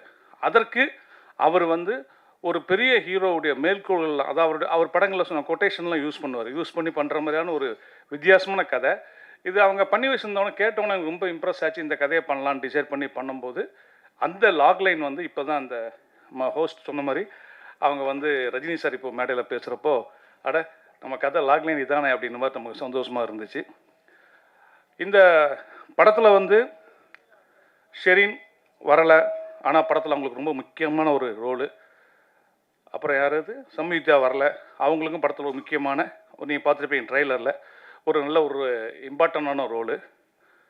அஃப்கோர்ஸ் வனிதா சத்தம் போட்டாங்கல்ல, நான் கிளம்புறேன், ட்ரெய்லரில் என் ஷாட் இல்லை என்ன அப்படி இப்படின்னு கேட்டாங்க இல்லையா. ஆக்சுவலாக நான் பர்பஸாக வனிதா ஷாட் போடல இந்த படத்தில். ஏன் இந்த ட்ரெய்லரில் வேண்டான்னு, வேறு யாரும் இல்லை, நான் தான் காரணம், வனிதா மேடம். நான் எதுக்கு வேண்டான்னு சொன்னேன்னா, இந்த படத்தில் அவங்க பண்ணியிருக்க கேரக்டர் வந்து ரொம்ப ஒரு இந்த கேரக்டர் என்ன பண்ண போகுது அப்படின்னு ஒரு கியூரியாசிட்டி கிளப்பிக்கிட்டே இருக்கும் படத்தில். முக்கியமான இடத்துல அது ஒரு முக்கியமான விஷயத்த கோட்டை விட்டுருவாங்க. அதுலேருந்து தான் படம் கிளைமாக்ஸ் டேக் ஆஃப் ஆகும். இந்த கேரக்டர் தெரிய வேண்டாம் படத்தில், இவங்க இருக்காங்கன்னே தெரிய வேண்டாம் அப்படின்னு சொன்னோம். இன்ஃபேக்ட் சொல்லப்போனால் நான் அந்த ஆடியோ ஃபங்க்ஷனுக்கு ஹீரோயின்ஸ் 2 பேர் வந்திருந்தாங்கன்னா வனிதாவை கூப்பிட்டுருக்கே மாட்டேன். இந்த படத்தில் அவங்க இல்லைன்ற மாதிரியே வச்சுக்கணும் தான் நினச்சிக்கிட்டு இருந்தேன். பட் அன்ஃபார்ச்சுனேட்லி கூப்பிட வேண்டிய சூழல் வந்துச்சு, ஏன்னா வேறு ஆர்டிஸ்ட் இல்லைன்னு. அப்புறம் வந்து இவர் நெக்ஸ்ட் படம் ஹெர்குலஸ்னு படம் பண்ணுறாரு. அந்த படத்தில் வந்து புக்காக இருக்கிற ஹீரோயின் வந்து கன்னிகாமன். அந்த காலத்தில் ஜீனத்தம்மன் சொல்லுவோம்ல, அதுதான் கன்னிகாமன். அப்போது வந்து அவங்க வந்து ஃபங்க்ஷனுக்கு வந்தது எனக்கு ரொம்ப தேங்க்ஸ், ரொம்ப சந்தோஷம். தேங்க்யூ கன்னியா. இந்த படத்தை பற்றி இன்னும் நம்ம நிறைய பேசுகிறத விட முக்கியமாக அந்த படத்துடைய மியூசிக் பற்றி சொல்லணும். அமரீஷ் கிட்டத்தட்ட எனக்கு அவருக்கு சண்டே நடக்கும். நான் எந்திரிச்சுலாம் போயிருக்கேன் அவர் ஸ்டூடியோலேருந்து எழுந்திரிச்சு. அவர் வந்து இருங்க ஏங்க பண்ணலாங்க அப்படிம்பாரு. அப்படி நல்ல சாங்ஸ் எனக்கு போட்டு கொடுத்தாரு. ரீரெக்கார்டிங்கும் ரொம்ப அருமையாக அந்த படத்துக்கு ரீரெக்கார்டிங் பண்ணியிருந்தார். நீங்கள் ட்ரெய்லரில் பார்த்துருப்பீங்க, ஒரு ஃப்ளூட்டில் ஆக்ஷன் ட்ரெய்லருக்கு ஒரு ஃப்ளூட் பிட்டு வருதுங்கிறது வந்து ரொம்ப ஒரு எனக்கு போட்டு காமிச்சுன்னா ரொம்ப பிடிச்சிருந்துச்சு அந்த தீம் அவருக்கு. அப்படி அவர் ரொம்ப மியூசிக்கு வந்து மெனக்கெட்டிருக்காரு. இன்னும் சொல்லப்போனால் அந்த சாங் அவர் ஆடும்போதே நான் சொன்னேன், இந்த சாங் நீங்கள் தாங்க பேசப்படுற ஆளாக இருக்கும்னு சத்யா இருக்கும்போதே சொன்னேன். ஒரு நல்ல நடிகரும் கூட அவர். ஃப்யூச்சரில் டைரக்டர்ஸ் அவரை யூஸ் பண்ணிக்குவாங்க. அப்புறம் அவர் திருமலை அவர்கள் சொன்ன மாதிரி இன்றைக்கி சினிமா வந்து எல்லாருக்குமே தெரியும். இன்றைக்கி ஒரு வாரத்துக்கு எப்படி பார்த்தாலும் 5-6 படம் வருது. இன்னும் நான் கூட நேற்று கூட இவர்கிட்ட கேட்டேன், நம்ம ஹீரோட்ட, சத்யா 27 நிறைய படங்கள்லாம் வருது, நம்ம ஒன்றும் கொஞ்சம் தள்ளலாமா, ப்ரெஸ் மீட்டை வேணால் நீங்கள் கேன்சல் பண்ணலாமாலாம் நேற்று நான் கேட்டேன். அவர் வந்து எனக்கு ஒரு SMS அனுப்பியிருந்தார். சார் 300% இந்த படத்துக்கு நான் என்னுடைய எஃபர்ட்டை போட்டேன் சார், 300% என்னுடைய எஃபர்ட் அந்த படத்துக்கு போட்டேன். அதனால் அந்த படத்தை 27th ரிலீஸ் பண்ணுவோம் சார், ரிசல்ட்டு என்னங்கிறத நம்ம கடவுள் கையில் விட்டுறலாம் அப்படின்னாரு. உண்மையை சொல்லப்போனால் இந்த அப்கமிங்கில் இருக்கிற ஹீரோக்கள் கூட நான் நிறைய படங்கள் பண்ணியிருக்கிறேன். அப்போ அவங்களுக்கு ஒரு ஃபயர் இருக்கும், அந்த ஃபயர் சத்யாட்ட இருக்குது. அந்த வேட்கையும் அதுக்காக அவர் போடுற எஃபர்ட்டு, அவர் பண்ணக்கூடிய ஸ்ட்ரெயின், நைட்லாம் அவர் படுக்க தூங்கும்போது 3 மணி 3:30 மணிக்கெலாம் மெசேஜ் போட்டு படுத்துருக்கிறாரு. அவ்வளோ தூரம் அவர் ஸ்ட்ரெயின் பண்ணியிருக்காரு. தயாரிப்பாளர் வந்து அவருடைய நண்பரும் கூட. இப்படி ஒரு நண்பருக்காக படம் எடுத்திருக்காரு. அதை இயக்க எனக்கு ஒரு வாய்ப்பு கிடைச்சிருக்கு. இந்த படம் சத்யாவை தமிழ் சினிமாவில் அப்படியே இந்த ஒரே படத்தில் தூக்கிட்டு உச்சத்தில் வைக்க வேண்டாம், ஒரு 2 படம் அவருக்கு புக் ஆனால் போதும். இதை பார்த்துட்டு அதுவே எனக்கு கிடைச்ச வெற்றி.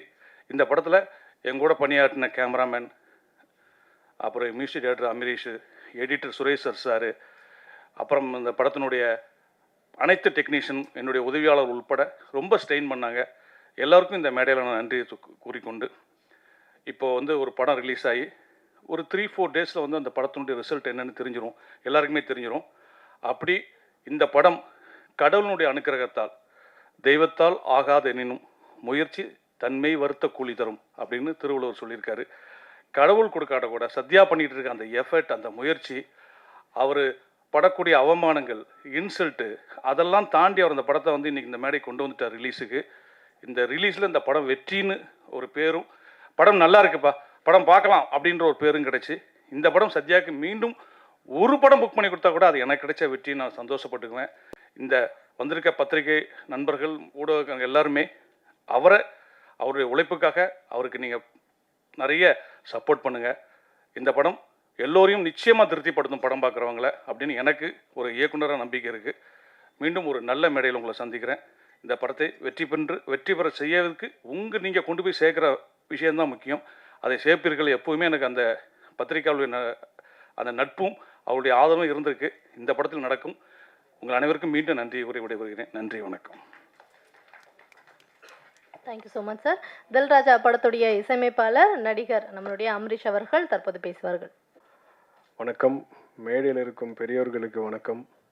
வந்த பத்திரிகை நண்பர்களுக்கு வணக்கம். ரொம்ப ரொம்ப ரொம்ப சந்தோஷமாக இருக்குது. ஃபஸ்ட்டு உங்கள் எல்லாரையும் இப்படி பார்க்கும்போது, தனித்தனியாக இல்லை, எல்லாரையும் ஒன்றா சேர்ந்து இப்படி பார்க்கும்போது அது ஒரு பெரிய சந்தோஷத்தை தருது. Okay, anyway good evening to one and all. Dilraja இந்த படத்துக்கு வந்து மியூசிக் டைரக்டராக மட்டும் இல்லாமல் இன்னும் ஒரு அடிஷ்னல் ஒரு விஷயத்த இங்கே சொல்கிறாங்க. இதுக்கு மேலே அதுக்கப்புறம் நடிப்பனா என்னன்னு தெரியாது. இந்த ஒரு பாட்டு ஏன் பண்ண அப்படின்ற ஒரு ரீசன் என்னன்னு நான் அதோட ஸ்டார்ட் பண்ணிக்கிறேன். படம்லாம் முடிஞ்சிடுச்சு. ஒரு இன்ட்ரோ சாங் இருந்தால் நல்லாயிருக்கும் அப்படின்னு சொல்லி எதிர்பார்த்தாங்க. சரி ரைட்டு, நல்லா என்ன மாதிரி வேணும் அப்படின்னும் போது ஒரு நல்ல ஒரு ஆக்ஷன், ஒரு மாஸ் சாங் வேணும். அப்புறம் நானும் டைரக்டர் சார், ஹீரோ எல்லோரும் கலந்து பேசி இது எப்படி பண்ணலாம் அப்படின்னும் போது ஒரு கொஞ்சம் ஹியூமர் இருக்குன்னு தான் நல்லாயிருக்கும். ஹியூமர்னால் யார் சார், நம்ம அந்த படத்தில் அந்த விஜய் டிவி அவங்கெல்லாம் வச்சு பண்ணுறீங்களா அப்படி தான், அப்படியே கொஞ்சம் நவுத்தி போவாங்கள்ல, அப்படியே நெருக்கும் போது சரி ஓகே ஏதோ ஒரு நல்ல கண்டென்ட்டாக எடுத்து பண்ணால் நல்லாயிருக்கும். இந்த ஜஸ்ட் ஒரு சாங்காக இல்லாமல் இருக்குலாம் இல்லையா அப்படின்னு நினைக்கும் போது ஒரு காமெடி எலிமெண்ட் என்ன பண்ணலாம் அப்படின்னு சொல்லி யோசிச்சுட்டு இருக்கும் போது ஒன்று கிடச்சிது. சரி சார், இப்போ இது யார் சார் பண்ண போகிறா அப்படின்னு ஹியூமராக காமெடியாக யாராவது கிடைச்சா பார்ப்போம். லாஸ்ட்டாக எண்டில் ஒரு சாமியார் கெட்டப்புக்கு ஒருத்தன் தேவைப்பட்டான். அப்புறம் தான் ஃபைனலாக தெரிஞ்சுது அந்த சாமியாரே நான் தான். அப்படி தான் இருக்க போகுதுன்றது ஃபைனலாக எனக்கு புரிஞ்சிருச்சு. ஏன்னா நீங்கள் அப்புறம் சார் சொன்னார், வந்துடுங்க காமெடி பண்ணுறதுக்கு ஆள் வேணும், யாரும் கிடைக்கல, நம்ம தான் இருந்தோம் ஃபைனலாக. அதில் என்ன ஒன்றுனா இப்போ தான் பார்க்குறேன், நான் வனிதா மேடம் பக்கத்தில் உட்காந்து பார்த்துட்டு இருக்கும் போது அந்த ஹீரோயின் கூட அவ்வளோ எக்ஸ்போஸ் பண்ணல. நான் தான் பயங்கரமாக எல்லாம் காட்டி எல்லாருக்கும் சந்தோஷத்தை கொடுத்துருக்குறேன். அந்த பெருமை என்னை சேரும். Then coming back to Dilraja, director A Venkatesh sir படங்கள்லாம் நான் பார்த்தது உண்டு. நான் விஜய் சாரோட பெரிய ஃபேன். இப்போ விஜய் சத்யா ஃபேனு, ஆனால் விஜய் சார் ஃபேன் நான். ஸோ வந்து சார் டைரெக்ஷனில் நான் என்றைக்காவது ஒரு நாள் மியூசிக் பண்ணுற மாட்டேனா அப்படின்லாம் தவம் இருந்திருக்கேன். இந்த படம் எனக்கு கரெக்டாக வாய்ப்பு அமைஞ்சிச்சு மியூசிக் பண்ண. அவரோட எவ்வளோ படங்கள் பண்ண டைரக்டர், எவ்வளோ சீனியர் டைரக்டர். இதில் என்னென்னா எங்கள் அம்மாவும் அவரோட டைரெக்ஷனில் ஒரு படம் பண்ணியிருக்காங்க. அதுவும் விஜய் சார் படம்னு இருக்கும்போது எனக்கு அது இன்னும் ரொம்ப ஒரு ஆர்வம். அவரோட மியூசிக்கில் எப்படி, அவரோட டைரெக்ஷனில் எப்படியாவது நம்ம ஒரு பாட்டு பண்ணிட மாட்டோமா நினைக்கும் போது ஒரு ஃபுல் பெரிய படம் கிடச்சிது. அது ப்ரொடியூசருக்கும் விஜய் சத்யா சாருக்கு I thank this moment. Thank you bro. Then coming back to hero, இவர் என்னோட நல்ல ஃப்ரெண்டு. ஃபஸ்ட்டு எல்லாரு கூடயும் நல்லா பழகுவார். இப்போ நீங்கள் பார்க்குறீங்களே இந்த தோற்றம் வந்து எப்படி இருக்கணும்னா ஒரு எக்ஸ்பென்சிவ் காரில் வந்துட்டு நிறைய ஃபோன்ஸ் வச்சுட்டு ஜாலியாக, இந்த மாதிரி ஜாலியாக இருந்தால் என்ன பணம் போட ஆள் இருக்குதுன்னு வச்சுக்கோங்களேன், ஜாலியாக சுற்றலாம். அந்த மாதிரிலாம் இல்லை. தான் உடலை வந்து நல்லா வற்புறுத்தி ஒரு 6 பேக்கு 24 பேக்கு எவ்வளோ பேக் தெரியாது இப்போ இருக்குது, இவ்வளோ பேக்கை ரெடி பண்ணி மக்களுக்கு என்டர்டெய்னராக இருக்கணும். ஹீரோவாக நான் கேட்டேன், என்ன bro you want to become, இந்த கேஜிஎஃப்லலாம் வருமே அந்த மாதிரி ஒன்று ஆகணுமா? இல்லை bro, I want to become a nice entertainer to the ஆடியன்ஸ்னாரு. அது இந்த நேரத்தில் உங்கள் எல்லாரையும் வந்து தாழ்மையாக கேட்டுக்கிறேன். அவருக்கு உங்கள் சப்போர்ட்டை கொடுத்து அந்த லிஸ்ட்டில் அவர் அமிச்சிங்கன்னா அவர் இன்னும் உங்களுக்கு இன்னும் பெட்டர்மெண்ட்டு கொடுக்கறதுக்கு கண்டிப்பாக இஸ் த ரைட் பர்சன். நான் இந்த மேடையை எடுத்துக்கிறேன் சொல்கிறதுக்கு. அவருக்குள்ளே நிறைய வழிகள் இருக்குங்க. இப்படி ஸ்டைலாக உட்காந்துருக்கிறது ஓகே, பட் அதெல்லாம் நான் கேட்டேன். இந்த படம் பண்ணுறதுக்கு எனக்கும் ஒரு ரீசன் இருக்கும். சரி, ஒரு பைப்லைனில் ஒரு பெரிய படங்கள் பண்ணிகிட்டு இருக்கும்போது அப்படியே போயிடணும்னு சொல்லி நிறைய பேர் அட்வைஸ் பண்ணுவாங்க. ஆனால் ஒரு நல்ல படத்தில் நம்ம இருக்கோம், அது பெரிய படம் சின்ன படம்னு இல்லை, நல்ல படத்தில் இருக்கும் போது அது ஆட்டோமேட்டிக்காக அவங்க யார் அப்படின்னு சொல்லி தெரியும். அதுவும் எனக்கு இவ்வளோ வருஷத்துக்கு அப்புறம் இந்த மேடையில் ஒரு கிட்டத்தட்ட 2010 நினைக்கிறேன் அம்மா வந்து ஒரு படத்தில் லான்ச் பண்ணாங்க, அதாவது ஹீரோவாக.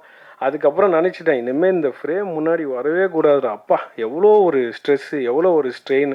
நம்ம பேக்லேயே இருந்து ஜாலியாக ஏசியில் ஜாலியாக மியூசிக் பண்ணிவிட்டு இருக்கலாம். கே ராஜன் சார் டைரக்ட் பண்ணி நான் அந்த படத்துக்கு மியூசிக் பண்ணியிருக்கேன்னா அப்போ பார்த்துவேன் எவ்வளோ கம்ஃபர்ட்டாக நான் இருந்திருப்பேன்னு. அவரோட பாடல் வரிகளில் கூட நான் மியூசிக் கம்போஸ் பண்ணியிருக்கேன். அவர் எப்பேற்பட்ட ஆள் உங்கள் எல்லாருக்கும் தெரியும்ல. ஏன்னா அது வந்து மை கப் ஆஃப் டீ. நான் வந்து ஸ்டுடியோவில் ஒருத்தரை கன்வின்ஸ் பண்ணி பாட்டை பண்ணி அது வெளியே வரும்போது I have that confidence. But camera முன்னாடி இத்தனை பேர் அங்கே ஷூட்டிங்கில் இருப்பாங்க, நம்ம அதை வந்து உள்வாங்கி அதை வந்து ஒரு என்ன சொல்கிறது, ஒரு கடவுளாக பார்த்து பண்ணுறாங்கன்னும் போது இவங்க எல்லாருக்கும் ஒரு ஹேட்ஸ் ஆஃப். அதில் வந்து ஒரு மாற்றமே கிடையாது.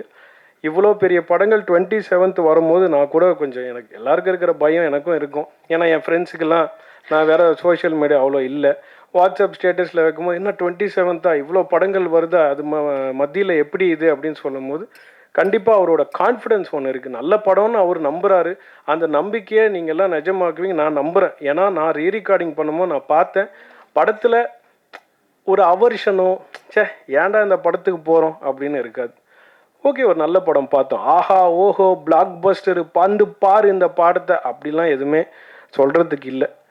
காமன் மேன் டிஃபிகல்ட்டிஸ் என்ன, ஒரு ஃபேமிலி மேனில் இருக்கிற டிஃபிகல்ட்டிஸ் என்ன தான் படம். ஸோ அந்த மாதிரி படங்கள் கண்டிப்பாக மக்கள் மத்தியில் போகும்ன்றது எனக்கு மிகப்பெரிய நம்பிக்கை இருக்குது. பெரிய படங்கள் பண்ணுறதோட நடுவில் இந்த மாதிரி ஒரு குட்டி படம் போய் வெற்றி ஆகும் போது இல்லை, ப்ரொமோஷனே தேவைப்படல, மவுத் டாக்கே. நேற்று என் ஃப்ரெண்ட்ஸ்லாம் ஒரு படம் இதை பார்த்தியா, அந்த படம் மென்ஷன் பண்ணல நான், ஏன்னா அங்கே இந்த படத்தோட ப்ரொமோஷன் ஆகிடும். அதை போய் பார்த்தியா, அந்த படத்தை பார்த்தியா, எல்லாரும் சொல்கிறாங்க மவுத் டாக்காக இருக்குது. அப்போ போய் நம்ம பார்க்கும் போது நிஜமா நல்லா இருக்கு. முகங்கள் விடுங்க, ஆனால் அந்த ஹார்ட் ஒர்க். ஸோ அந்த கண்டிப்பாக இந்த படம் ஒரு நல்ல இடத்துக்கு போகுன்றதை நம்புகிறேன். அந்த நம்பிக்கையை உங்களோட எல்லாரையும் ஷேர் பண்ணிக்கிறேன். யாருக்காவது இந்த பாட்டு பிடிக்காமல் இருந்தால் மன்னிச்சுக்கோங்க, வேறு வழி இல்லை. வேறு சாமிஜி யாரும் அந்த டைமில் கிடைக்கல. அந்த டைமில் அந்த கரெக்டாக அமைஞ்சுது, என்னை யூஸ் பண்ணிக்கிட்டாங்க, நானும் அதுக்கு போயிட்டேன். So thank you so much. இதுக்கப்புறம் திருப்பி சாமி ரோல்ஸ்லாம் பண்ண மாட்டேன், அவ்வளோதான். இந்த விஜய் சத்யா ப்ரோக்காக இந்த இது பண்ணேன். Bro, you have way to go and you will 100% succeed in this industry because I know the pains. You got this for you to understand what I'm talking to him, because so far I know you didn't understand anything. So please give your support to him. And next movie, I think you're the heroine. I don't know whether I am the music director or not. I'll take your number when I'm going down. That's why I made you to sit there. You did not sit next to me. You wanted to sit next to our hero Vijay Satya. That is his power. புரிஞ்சிச்சா? இன்னொரு வாட்டி சொல்லுவா. சரி, அடுத்த படத்தில் நம்ம இருக்கமோ இல்லையோ அந்த சைடு உட்காருமா, நம்ம பேசலாம்னு நினச்சேன். அது நேராக என்னை மொக்கப் பண்ணிட்டு நீங்கள் வேணால் ஈவென்ட் பண்ணி இங்கே வந்து உட்காந்துச்சு. ஐ ட்ரான்ஸ்லேட் லேட்டர். அது என்னன்னா, கரெக்டான ஹீரோயின் கரெக்டாக அவங்களுக்கு என்ன பண்ணணும்னு தெரியுது. அதனால் அடுத்த படம் அவங்க கண்டிப்பாக இந்த மேடையிலே எடுத்துக்கிறேன். Shall shine 100%. மாற்றம் கிடையாது. ஸோ ப்ரோ, அடுத்த படத்தை பற்றி நிறைய எனக்கு சொல்லுங்கள். ஏன்னா இவர் ப்ரொடக்ஷனில் எப்போவுமே சாப்பாடுக்கு எந்த குறையும் இருக்காது. அதே டைமில் யாருக்காவது எந்த பேமெண்ட்டாக இருந்தாலும் உடனே வந்துடும் இவர் இருந்தார்னா. அந்த விஷயத்தையும் சொல்லிடுறேன். ஏன்னா யாரும் கஷ்டத்தில் படம் பண்ணக்கூடாதுன்னு நினைக்கிற ஒரு ஆள். ஸோ அந்த மாதிரி ஆட்களை வளர்த்திங்கன்னா இன்னும் நிறைய பேர் அவர் கதை வந்து சொல்லுங்கள். நல்ல கதைகள் கேட்டுட்ருக்காப்புல, நல்ல படம் பண்ணுறான். அடுத்த டைரக்டர் யாருங்க? அடுத்த படம் சாருக்கு புக் ஆனட்டார். இங்கே எங்கேயோ இருக்கீங்களா? சமயம் பண்ணக்கூடிய வாய்ப்பு இவருக்கு கொடுங்க சார். ஏன்னா எதை வேணால் பண்ணக்கூடிய விஷயங்கள் அவருக்கு இருக்குது. He'll go take it to the next level. என்ன போட்டியாக இருந்தாலும் போடுறதுக்கு ரெடி. ஏன்னா இவர் மேலே இவருக்கு நம்பிக்கை இருக்குது. நானும் இவரை நம்புகிறேன், நீங்களும் நம்புவீங்கன்றது நினைக்கிறேன். Thank you so much for this opportunity sir. நம்ம 27th அப்புறம் நிறைய பேச வேண்டியது இருக்குது. உங்கள் எல்லாரையும் சந்திக்கிறேன். Thank you sir. Thank you so much sir. Sorry sir. Thirumalai அண்ணன், நீங்கள் இப்போ ஓப்பனிங்னால நான் மறந்துட்டேன் நிறைய பேர். நீங்கள் கொஞ்சம் பேசினாலும் அதில் உண்மை இருக்கும். அது கொஞ்சம் நிறையா தான் பேசுனீங்க, பட் இருந்தாலும் அதில் தெளிவு இருக்குன்னு.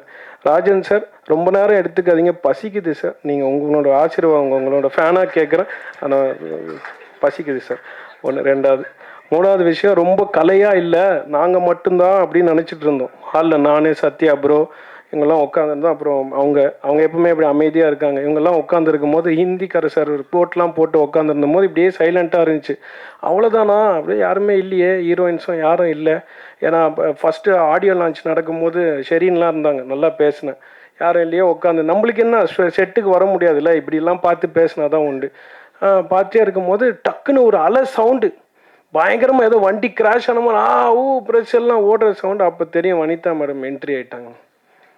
அதனால் ஸோ தேங்க்ஸ். இந்த மேடைக்கு வந்து I take this opportunity. and to say this movie is going to be a good entertainer. And sir, thanks for choosing me, sir. என்னோட கனவு வந்து ஒரு கனவு நினைவாயிடுச்சு சார். சார் நீங்கள் இப்போ உங்களை விட்டு வர பயமாக இருக்குது சார். நீங்கள் கொண்டனால எவ்வளோ நிரப்பே எனக்கு தெரியும் சார். இவ்வளோ அழகாக தமிழில் தான் பேசணுன்ற எங்களோட சார் ராஜன் சார் என்ன பாட்டு எழுதியிருந்தார் தெரியுமா? ஊத்து மச்சான் ஊத்து நீ ஓவராக தான் ஊத்து, ஏத்து மச்சான் ஏத்து நீ ஏடா கூடமா ஏத்து அப்படின்னு சொல்லி ஒரு தத்துவ பாடலை. ஏன்னா இப்படியும் எழுதுவாருன்னு சொல்லிட்டு சும்மா வந்துட்டு இல்லை நீங்கள் நல்லா இருக்க வேண்டும் 4 பேர் மதிக்க வேணாம். யார் இதெல்லாம் கேட்கறதுக்கு ரெடியாக இருக்கு சார்? நானே தூங்கிடுவேன். எனக்கும் சொன்னார், அப்படியா உனக்கு என்ன மாதிரி வேணும், அவுத்துடு ஏத்துடு இது மாதிரி வேணுமா? இல்லை சார், இந்த மாதிரி யூத்தாக கேட்கணுன்னு நான் மிரண்டுட்டேன். ஊத்து மச்சான் ஊத்து நீ ஓவரா தான் ஊத்துனாரு. நான் மிரண்டேன் சார். அந்த பாட்டு கண்டிப்பாக ஒரு நாள் வெளியே வந்து பெரிய தத்துவ பாடலாக வரணும்னு எல்லாம் வல்ல இறைவனை வேண்டிக்கிறேன். நன்றி sir. Thank you sir. Super sir. ரொம்ப தன்னடக்கமாக பேசிட்டீங்க பல விஷயங்கள். பட் இவங்க இந்த படத்துக்காக இசையமைச்ச தில்ராஜா படத்துடைய பாட்டு 1 கோடி வியூஸை தாண்டி யூடியூப்ல வந்து போயிட்டு இருக்கு.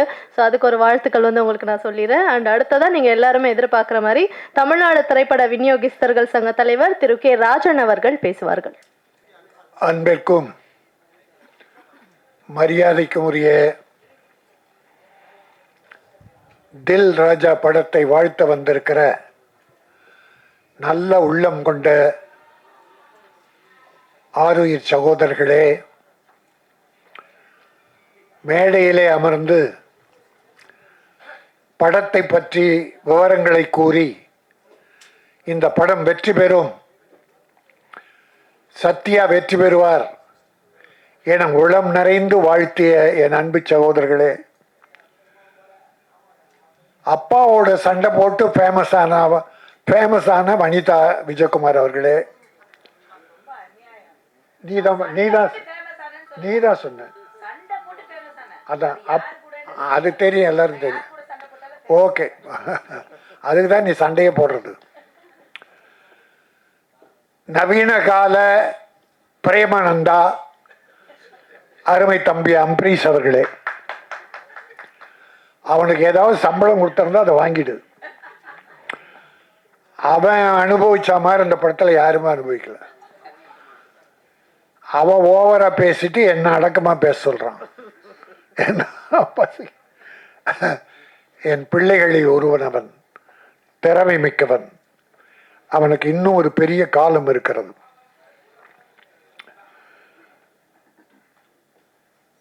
ஹீரோயினி 2 பேரை பத்தி பேசினாங்க.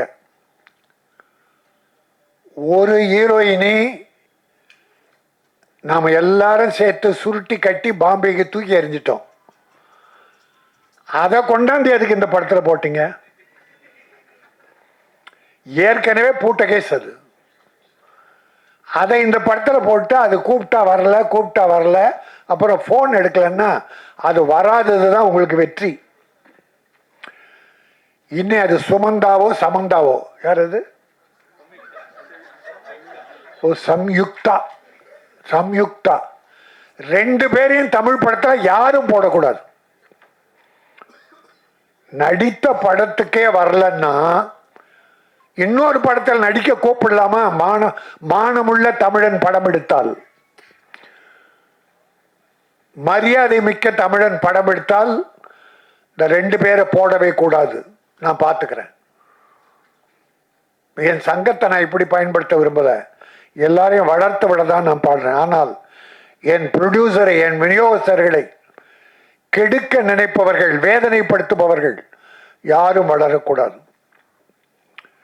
இதோ ஒரு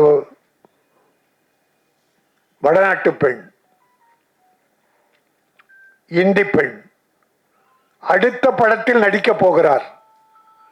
ஆனால் அவர் அன்பு அழைப்பை ஏற்று, என்ன அம்மன்? கனிகாமன், கனிகா மான், மானை போல மிக அழகிய மகள். You are beautiful. அந்த பொண்ணுக்கு முதல்ல நான் தான் வணக்கம் நன்றி என்ற 2 வார்த்தை சொல்லியிருக்கேன். 2மே தமிழனின் உயிர் வார்த்தைகள். வர்றவங்களுக்கு மரியாதை செலுத்தி வணக்கம், செய்த உதவிகளுக்கு நன்றி சொல்லி கடைசியில் நன்றி. இந்த 2 வார்த்தை நான் முதல்ல சொன்னது தான் காரணம். நீ வரும்போது வணக்கத்தோடு தமிழகம் வா. ப்ரொடியூசர்களுக்கு நம்பிக்கையோடு நடந்து கொள். அவர்களால் உயரு. அவர்களுக்கு நன்றியோடு இரு. இதற்காக வணக்கம், நன்றி அந்த மானுக்கு சொல்லி கொடுத்தேன்.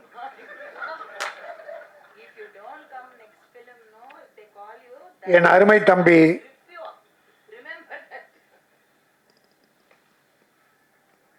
திருமலை எடுத்த உடனே வேதனை குரலை கொட்டி தீர்த்தான். ப்ரொடியூசர் இவ்வளோ கஷ்டப்படுறான், காலம்லாம் கட்டிக்கிட்டு இருக்குமே, எவன் கேட்குறான்? ப்ரொடியூசர் கேட்குறானா? யாரையோ குறை சொல்றான், ப்ரொடியூசர் கேட்குறானா? ஒரு படம் புதுமுகமாக போட்டு படம் எடுத்து டைரக்டருடைய திறமையால் அந்த படம் அதை ரிலீஸ் பண்ணுறதுக்கு 1 வருஷம் 2 வருஷம் காத்திருந்து இருந்த 1-2 நகைகளை விற்று வீடை விற்று எப்படியோ ப்ரொடியூசர் ரிலீஸ் பண்ணிட்டா அந்த படம் டைரக்டர் திறமையால் வெற்றி பெற்று. ஆனால் போகிற ப்ரொடியூசர் போகிறா ஹீரோ கிட்ட போகிறான். அவன் இதுக்கு முன்னால் ப்ரொடியூசருக்கு என்ன வேதனை கொடுத்தான், என்ன துரோகம் பண்ணான், அதை என் ப்ரொடியூசர் தெரிய பார்க்கறதில்ல. ஹீரோக்களோட ஹிஸ்டரியை தெரிஞ்சுங்க. ப்ரொடியூசரை வாழ வச்சிருக்கானா அழிச்சிருக்கானா என்பதை தெரிந்து கொண்டு அவனை வளர விடுங்கள். நன்றி மறந்தவர்கள் நிறைய பேர், எல்லாரையும் சொல்லலை, எல்லா நடிகர்களையும் சொல்லலை, நன்றி உள்ளவர்கள் இருக்கிறார்கள். தன்னை வளர்த்து விட்ட ப்ரொடியூசர் உன்னை ஹீரோவை போடும்போது காரில் வந்திருப்பான் கோயம்புத்தூர்ல இருந்து, படம் எடுத்து ரிலீஸ் பண்ணிட்டு சென்னையிலிருந்து பஸ்ஸில் போவான், காரு பங்களா எல்லாம் வித்துட்டு. நீ காரில் போற, ஒரு நன்றி வேண்டாமா? கை நீட்டி சம்பளம் பெற்றோமே, அந்த தயாரிப்பாளர் பஸ்லேயே நடந்து போறாரே, முடிந்த உதவிகளை இல்லை இன்னொரு தேதி கொடுத்து அவரை தூக்கி விடுவோம் என்று யாராவது நினைக்கிறார்களா? அப்படி நினைத்தால் அவர்கள் நான் வணங்கும் தெய்வம். உதவி செய்ய வேண்டும், அதுதான் மனித தன்மை. இந்த படத்தில் 2 பாடல்கள் 3 பாடு 2 பாட்டு கேட்டால் ரொம்ப நல்லா இருக்கு, ரொம்ப நல்லா. அவன் திறமை எனக்கு தெரியும், அம்பரீஷுடைய திறமை எனக்கு தெரியும். இன்னும் நேரம் இன்னும் வரும். ட்ரெய்லர் பியூட்டிஃபுல் ட்ரெய்லர், அற்புதமாக இருந்தது. வெங்கடேஷ் ஒரு கமர்ஷியல் டைரக்டர், அவர் 32 நாளில் இந்த படத்தை முடிச்சிருக்காரு. வாழ்த்துக்கள் வெங்கடேஷ்.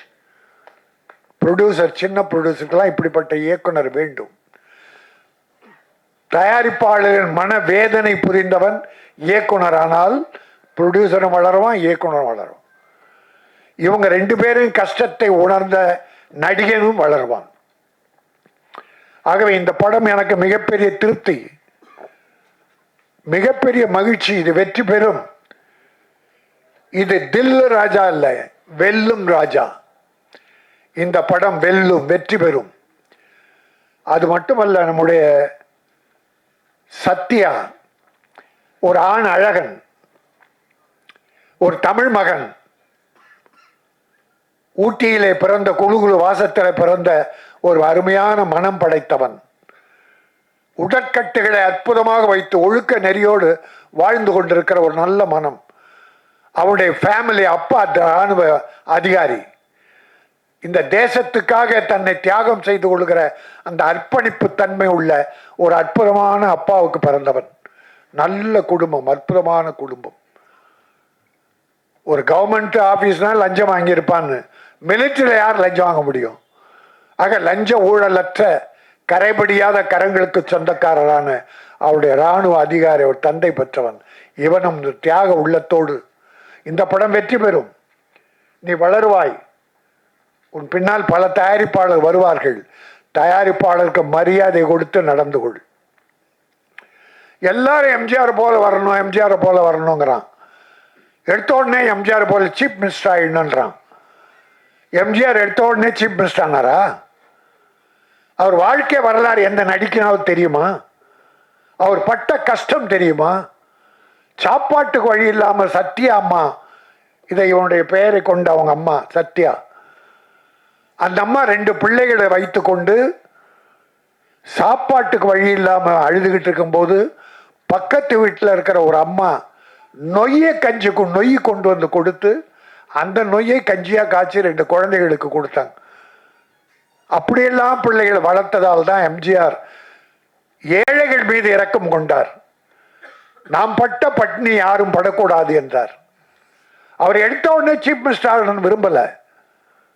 இப்போ பல பேர் பிள்ளைகளை நீ டாக்டராக வரணும், நீ வக்கீலாக வரணும், இன்ஜினியராக வரணும், டேய் மனுஷனாக வரணும்னு முதல்ல கற்றுக் கொடுறா, டாக்டர்லாம் வரட்டும் அப்புறம். அதை போல் நடிகனே நீ சீஃப் மினிஸ்டராக வரணும்னு நினைக்கிறது எம்ஜிஆரை பார்த்து. அவர் ஆரம்ப காலத்தை பட்ட கஷ்டத்தை யாராவது பட்டிருக்கிறீர்களா? அவர் எத்தனை ப்ரொடியூசரை கைதூக்கி விட்டார் தெரியுமா உங்களுக்கு? எத்தனை ஏழைகளை எத்தனை தாய்மார்களை அள்ளி கொடுத்தார் தெரியுமா? அது தெரிஞ்சுக்காம உடனே வாங்க அரசியலுக்கு வாங்க, நான் இல்லைன்னு சொல்ல, அதில் நான் குறை சொல்லலை, அதை யாரையும் குறை சொல்ல, அந்த உரிமை எல்லாருக்கும் உண்டு. ஆனால் எம்ஜிஆர் பேர் சொல்லிட்டு வராத, நீயாவா? ஏன்னா எம்ஜிஆர்னா அதில் ஒரு 25% நல்லது பண்ணியிருக்கணும், ஏழைகளை காப்பாற்றிருக்கணும்.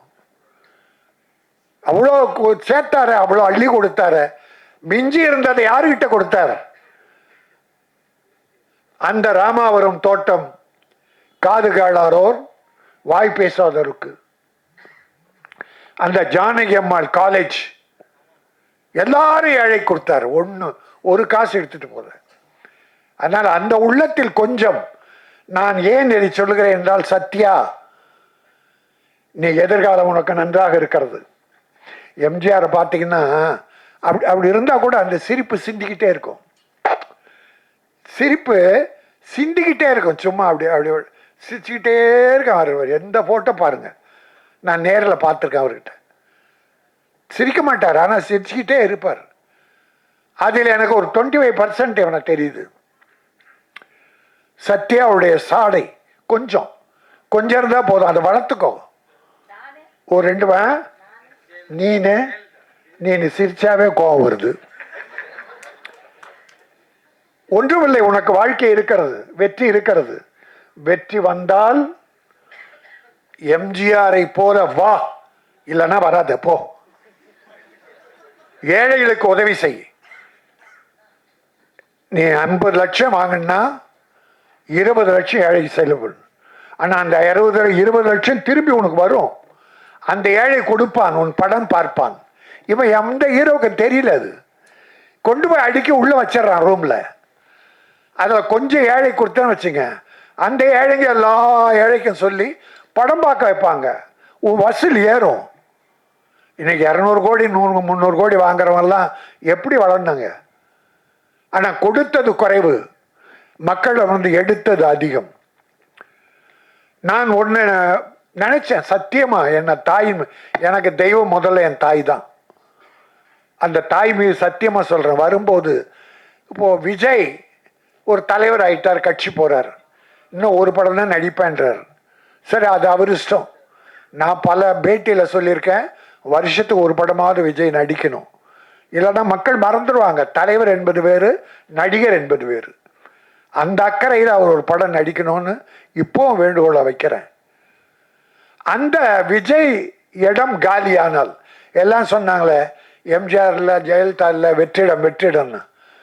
இந்த மு.க. ஸ்டாலின் தளபதி வந்தார், வெற்றிடத்தை நிரப்பிட்டார். இந்த பக்கம் எடப்பாடி நிரப்பிட்டார். அதனால இடம் வெற்றிடம் என்பதே இல்லை. விஜய்க்கு பிறகு ஏன் இந்த சத்யா வரக்கூடாது? என்னமோ தெரியல, சத்தியமா எங்கள் அம்மா சாட்சியா நான் நினச்சிக்கிட்டு வந்தேன். எங்கள் அம்மா, நான் அதுக்கு தான் எங்கள் அம்மாவை தவிர எனக்கு தெய்வம் கிடையாது. அந்த சத்தியத்தை அம்மா மேலே சத்தியமாக சொல்ல. கடைசியில் பார்த்தா அது விஜய் சத்யான்னு போட்டிருக்கான். இங்கே வந்து பார்த்தா விஜய் அதில் இணைச்சிருக்கு. விஜய் என்பது வெற்றி. அந்த தம்பியும் பாவம் அவங்க அப்பா தயவில் கஷ்டப்பட்டு முன்னேறி வந்தது, நல்லா வந்தது, வாழ்ந்தது. இப்போ கட்சி இருக்கு, அது மக்கள் பார்த்து முடிவு பண்ணட்டும். நல்லது பண்ணால் ஏற்றுக்க போகிறாங்க, இல்லைன்னா ஒதுக்க போகிறாங்க. நீ மக்கள் மனதில் வாழ வேண்டும். பணம் ஒரு முக்கியம் அல்ல, மக்களுடைய மனதிலே இடம்பெறு. பணத்தின் மீது படுக்காதே, மக்கள் இதயத்தில் இரு. அந்த மக்கள் உன்னை தூக்கி விடுவார்கள். அதுதான் எம்ஜிஆர் செய்த. எல்லாமே பண்ண முடியாது எம்ஜிஆர் மாதிரி யாரும் பண்ண முடியாது. ஒரு 25% நிற்பா, இந்த மக்கள் உன்னை மறக்கவே மாட்டார்கள். நீ பெரிய ஹீரோ, எல்லாம் இருக்கு. உனக்கு பாடி லாங்குவேஜ், அழகு, உடற்கட்டு. எம்ஜிஆர் ஒரு தடவை நான் அவர் கட்சியில் சேர்ந்தேன். அப்போது என் கூட 4 பாக்ஸருங்க வந்தாங்க, வண்ணாரப்பேட்டை பாக்ஸர்ஸ். நான் ஒரு பாக்ஸரை உயிர் என்பன் அவன் பேர். எம்ஜிஆர் ஐயா இவன் பாக்ஸர் ஐயா அப்படின்னு அப்படியே விட்டு நின்னார். நின்று டப்புனா அவன் தோலை தட்டினார். பிறகு கையை பிடிச்சார், அப்படி ஒரு அழுத்தினார். ஏன்னா பாக்ஸர்னா இந்த ஷோல்டர், கை இரும்பு மாதிரி இருக்கும், ஷோல்டர் இரும்பு மாதிரி இருக்கும். பார்த்துட்டு ஓ வெரி குட், நல்லா பண்ணு அப்படின்னார். எம்ஜிஆர் சொன்ன உடனே அது சோதனை. அது போல் இவன் இந்த உடற்கட்டுகள் எல்லாம் இப்படிப்பட்ட பிள்ளைகள்லாம் அவர் வளர்த்து விடுவார். எம்ஜிஆர் அவர் உடம்ப நல்லா வச்சுக்கணும், எல்லாருக்குமே உதவி பண்ணுவார். அதனால் நான் சில வழிகளை சொல்லியிருக்கேன். ஒரு அப்துல் கலாம்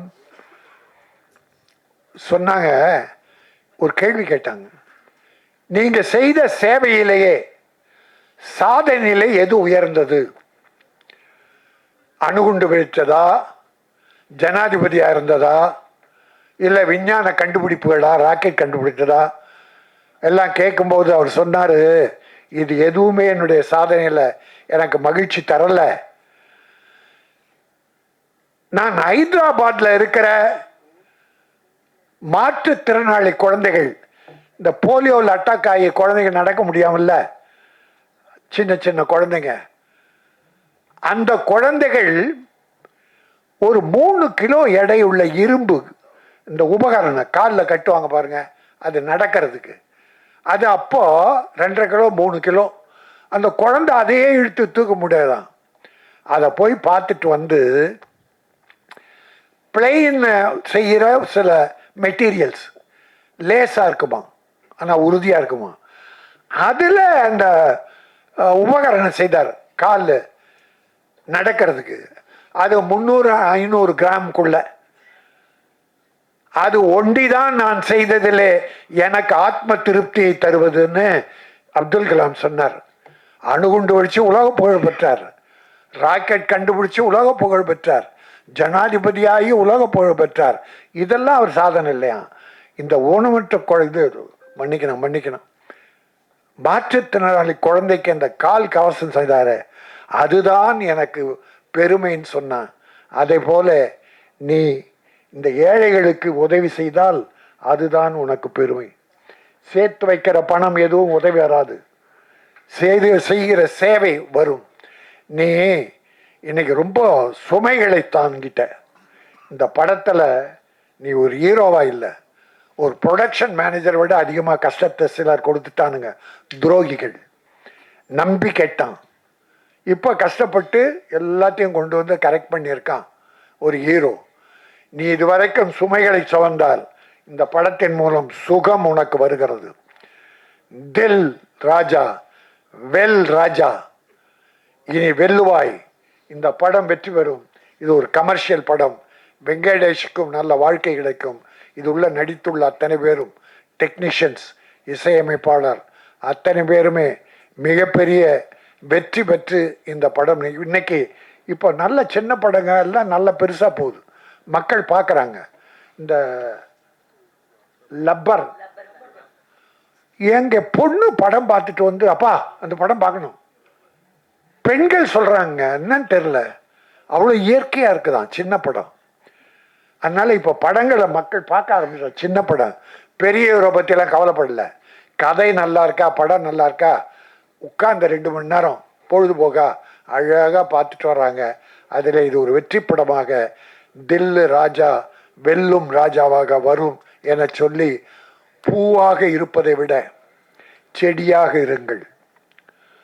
பூக்கள் காலையில் பூத்து தலையில் சூடி மாலையில் வாடி வெளியே போட்டு விடுவோம். ஆனால் செடிகள் பூத்து கொண்டே இருக்கும், அது மக்களுக்கு உதவி கொண்டே இருக்க வேண்டும். அதே போல நீ செடியாக இரு, பூத்து கொண்டே இரு, மக்களுக்கு உதவி செய்து கொண்டே இரு, நீ வெற்றி பெறுவாய். தில் வெல். சத்யா. நன்றி, வணக்கம். Thank you so much sir. அடுத்ததான் நீங்கள் எல்லாருமே எதிர்பார்த்துட்டு இருக்கக்கூடிய கதையின் நாயகன் கதாநாயகன் தான் வந்து பேசியிருக்காங்க. எல்லாருமே ஒரு படத்தில் வந்து கமிட் ஆகி முடிச்சுட்டு அதுக்கு அடுத்த படத்துக்கு போகிறாங்க அப்படின்னும் போது ஓகே அந்த படத்துக்கான வேலையை பார்க்கலாம் அப்படின்னு போயிடுவாங்க. 2-3 படத்தில் அவர் கமிட் ஆகியிருந்தாலும் அதனுடைய வேலைகள் வந்து தொடங்கிட்டாலுமே இல்லை முதல் படத்தை வந்து விட்டக்கூடாது, அதாவது தான் நடித்த முந்தைய படத்தை விட்டக்கூடாது, ப்ரொடியூசர்லனாலும் நான் வந்து எல்லாமே பண்ணுறேன்ட்டு பண்ணிட்டு இருக்கும்போது அவருடைய அந்த டெடிகேஷனும் எஃபர்ட்டும் எந்த அளவுக்கு இருக்குது அப்படின்னு பார்க்கணும். ஸோ மென்மேலும் இவர் பெரிய ஹீரோவாக வளர்கிறதுக்கான வாழ்த்துக்களை நம்ம சொல்லிட்டு தில்ராஜா படத்துடைய கதாநாயகன் திரு விஜய் சத்யா அவர்களை பேசுமாறு அழைக்கிறோம். எல்லாருக்கும் வணக்கம். இன்னைக்கு எல்லாருக்கும் நிறைய வேலை இருக்குது, எல்லாரும் ரொம்ப பிஸியாக இருக்கீங்க. அது எல்லாத்தையும் விட்டுட்டு உங்கள் டைமை கொஞ்சம் ஒதுக்கி நான் நடித்த படம் தில்ராஜாவுக்காக இன்னைக்கு எல்லாரும் இங்கே வந்ததுக்கு ரொம்ப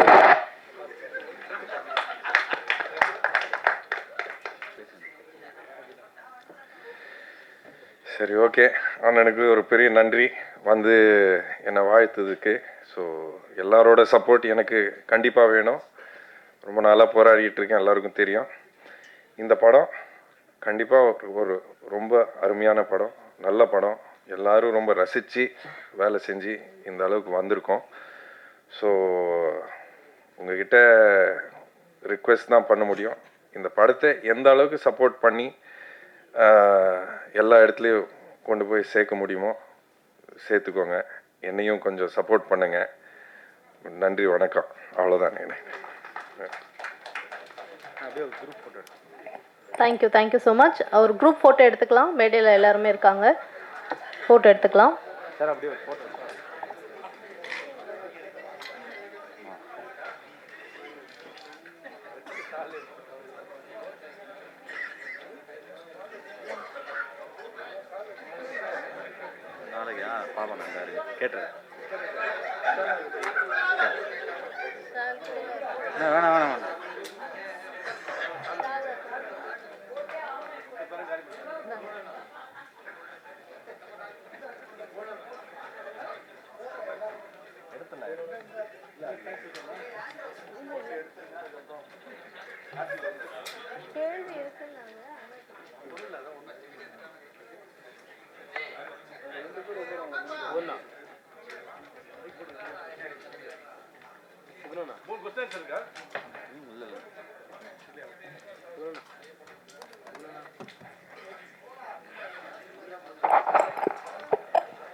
படம் 27ஆம் தேதி ரிலீஸ் ஆக இருக்கு. இன்னும் சில நாட்கள் இருக்கு. இந்த படத்தை பற்றி நீங்கள் எல்லாரும் தான் மக்கள்கிட்ட கொண்டு போய் சேர்க்கணும். தில்ராஜான்ற ஒரு படம் ரிலீஸ் ஆகிருக்கு, படத்தில் என்ன மாதிரியான விஷயங்கள் இருக்குது அப்படின்ட்டு நீங்கள் மக்கள்கிட்ட கொண்டு போய் சேர்த்திங்கன்னா கண்டிப்பாக மக்கள் எல்லாருமே தியேட்டருக்கு போய் இந்த படத்தை பார்ப்பாங்க அப்படின்ற ஒரு நம்பிக்கை தான்.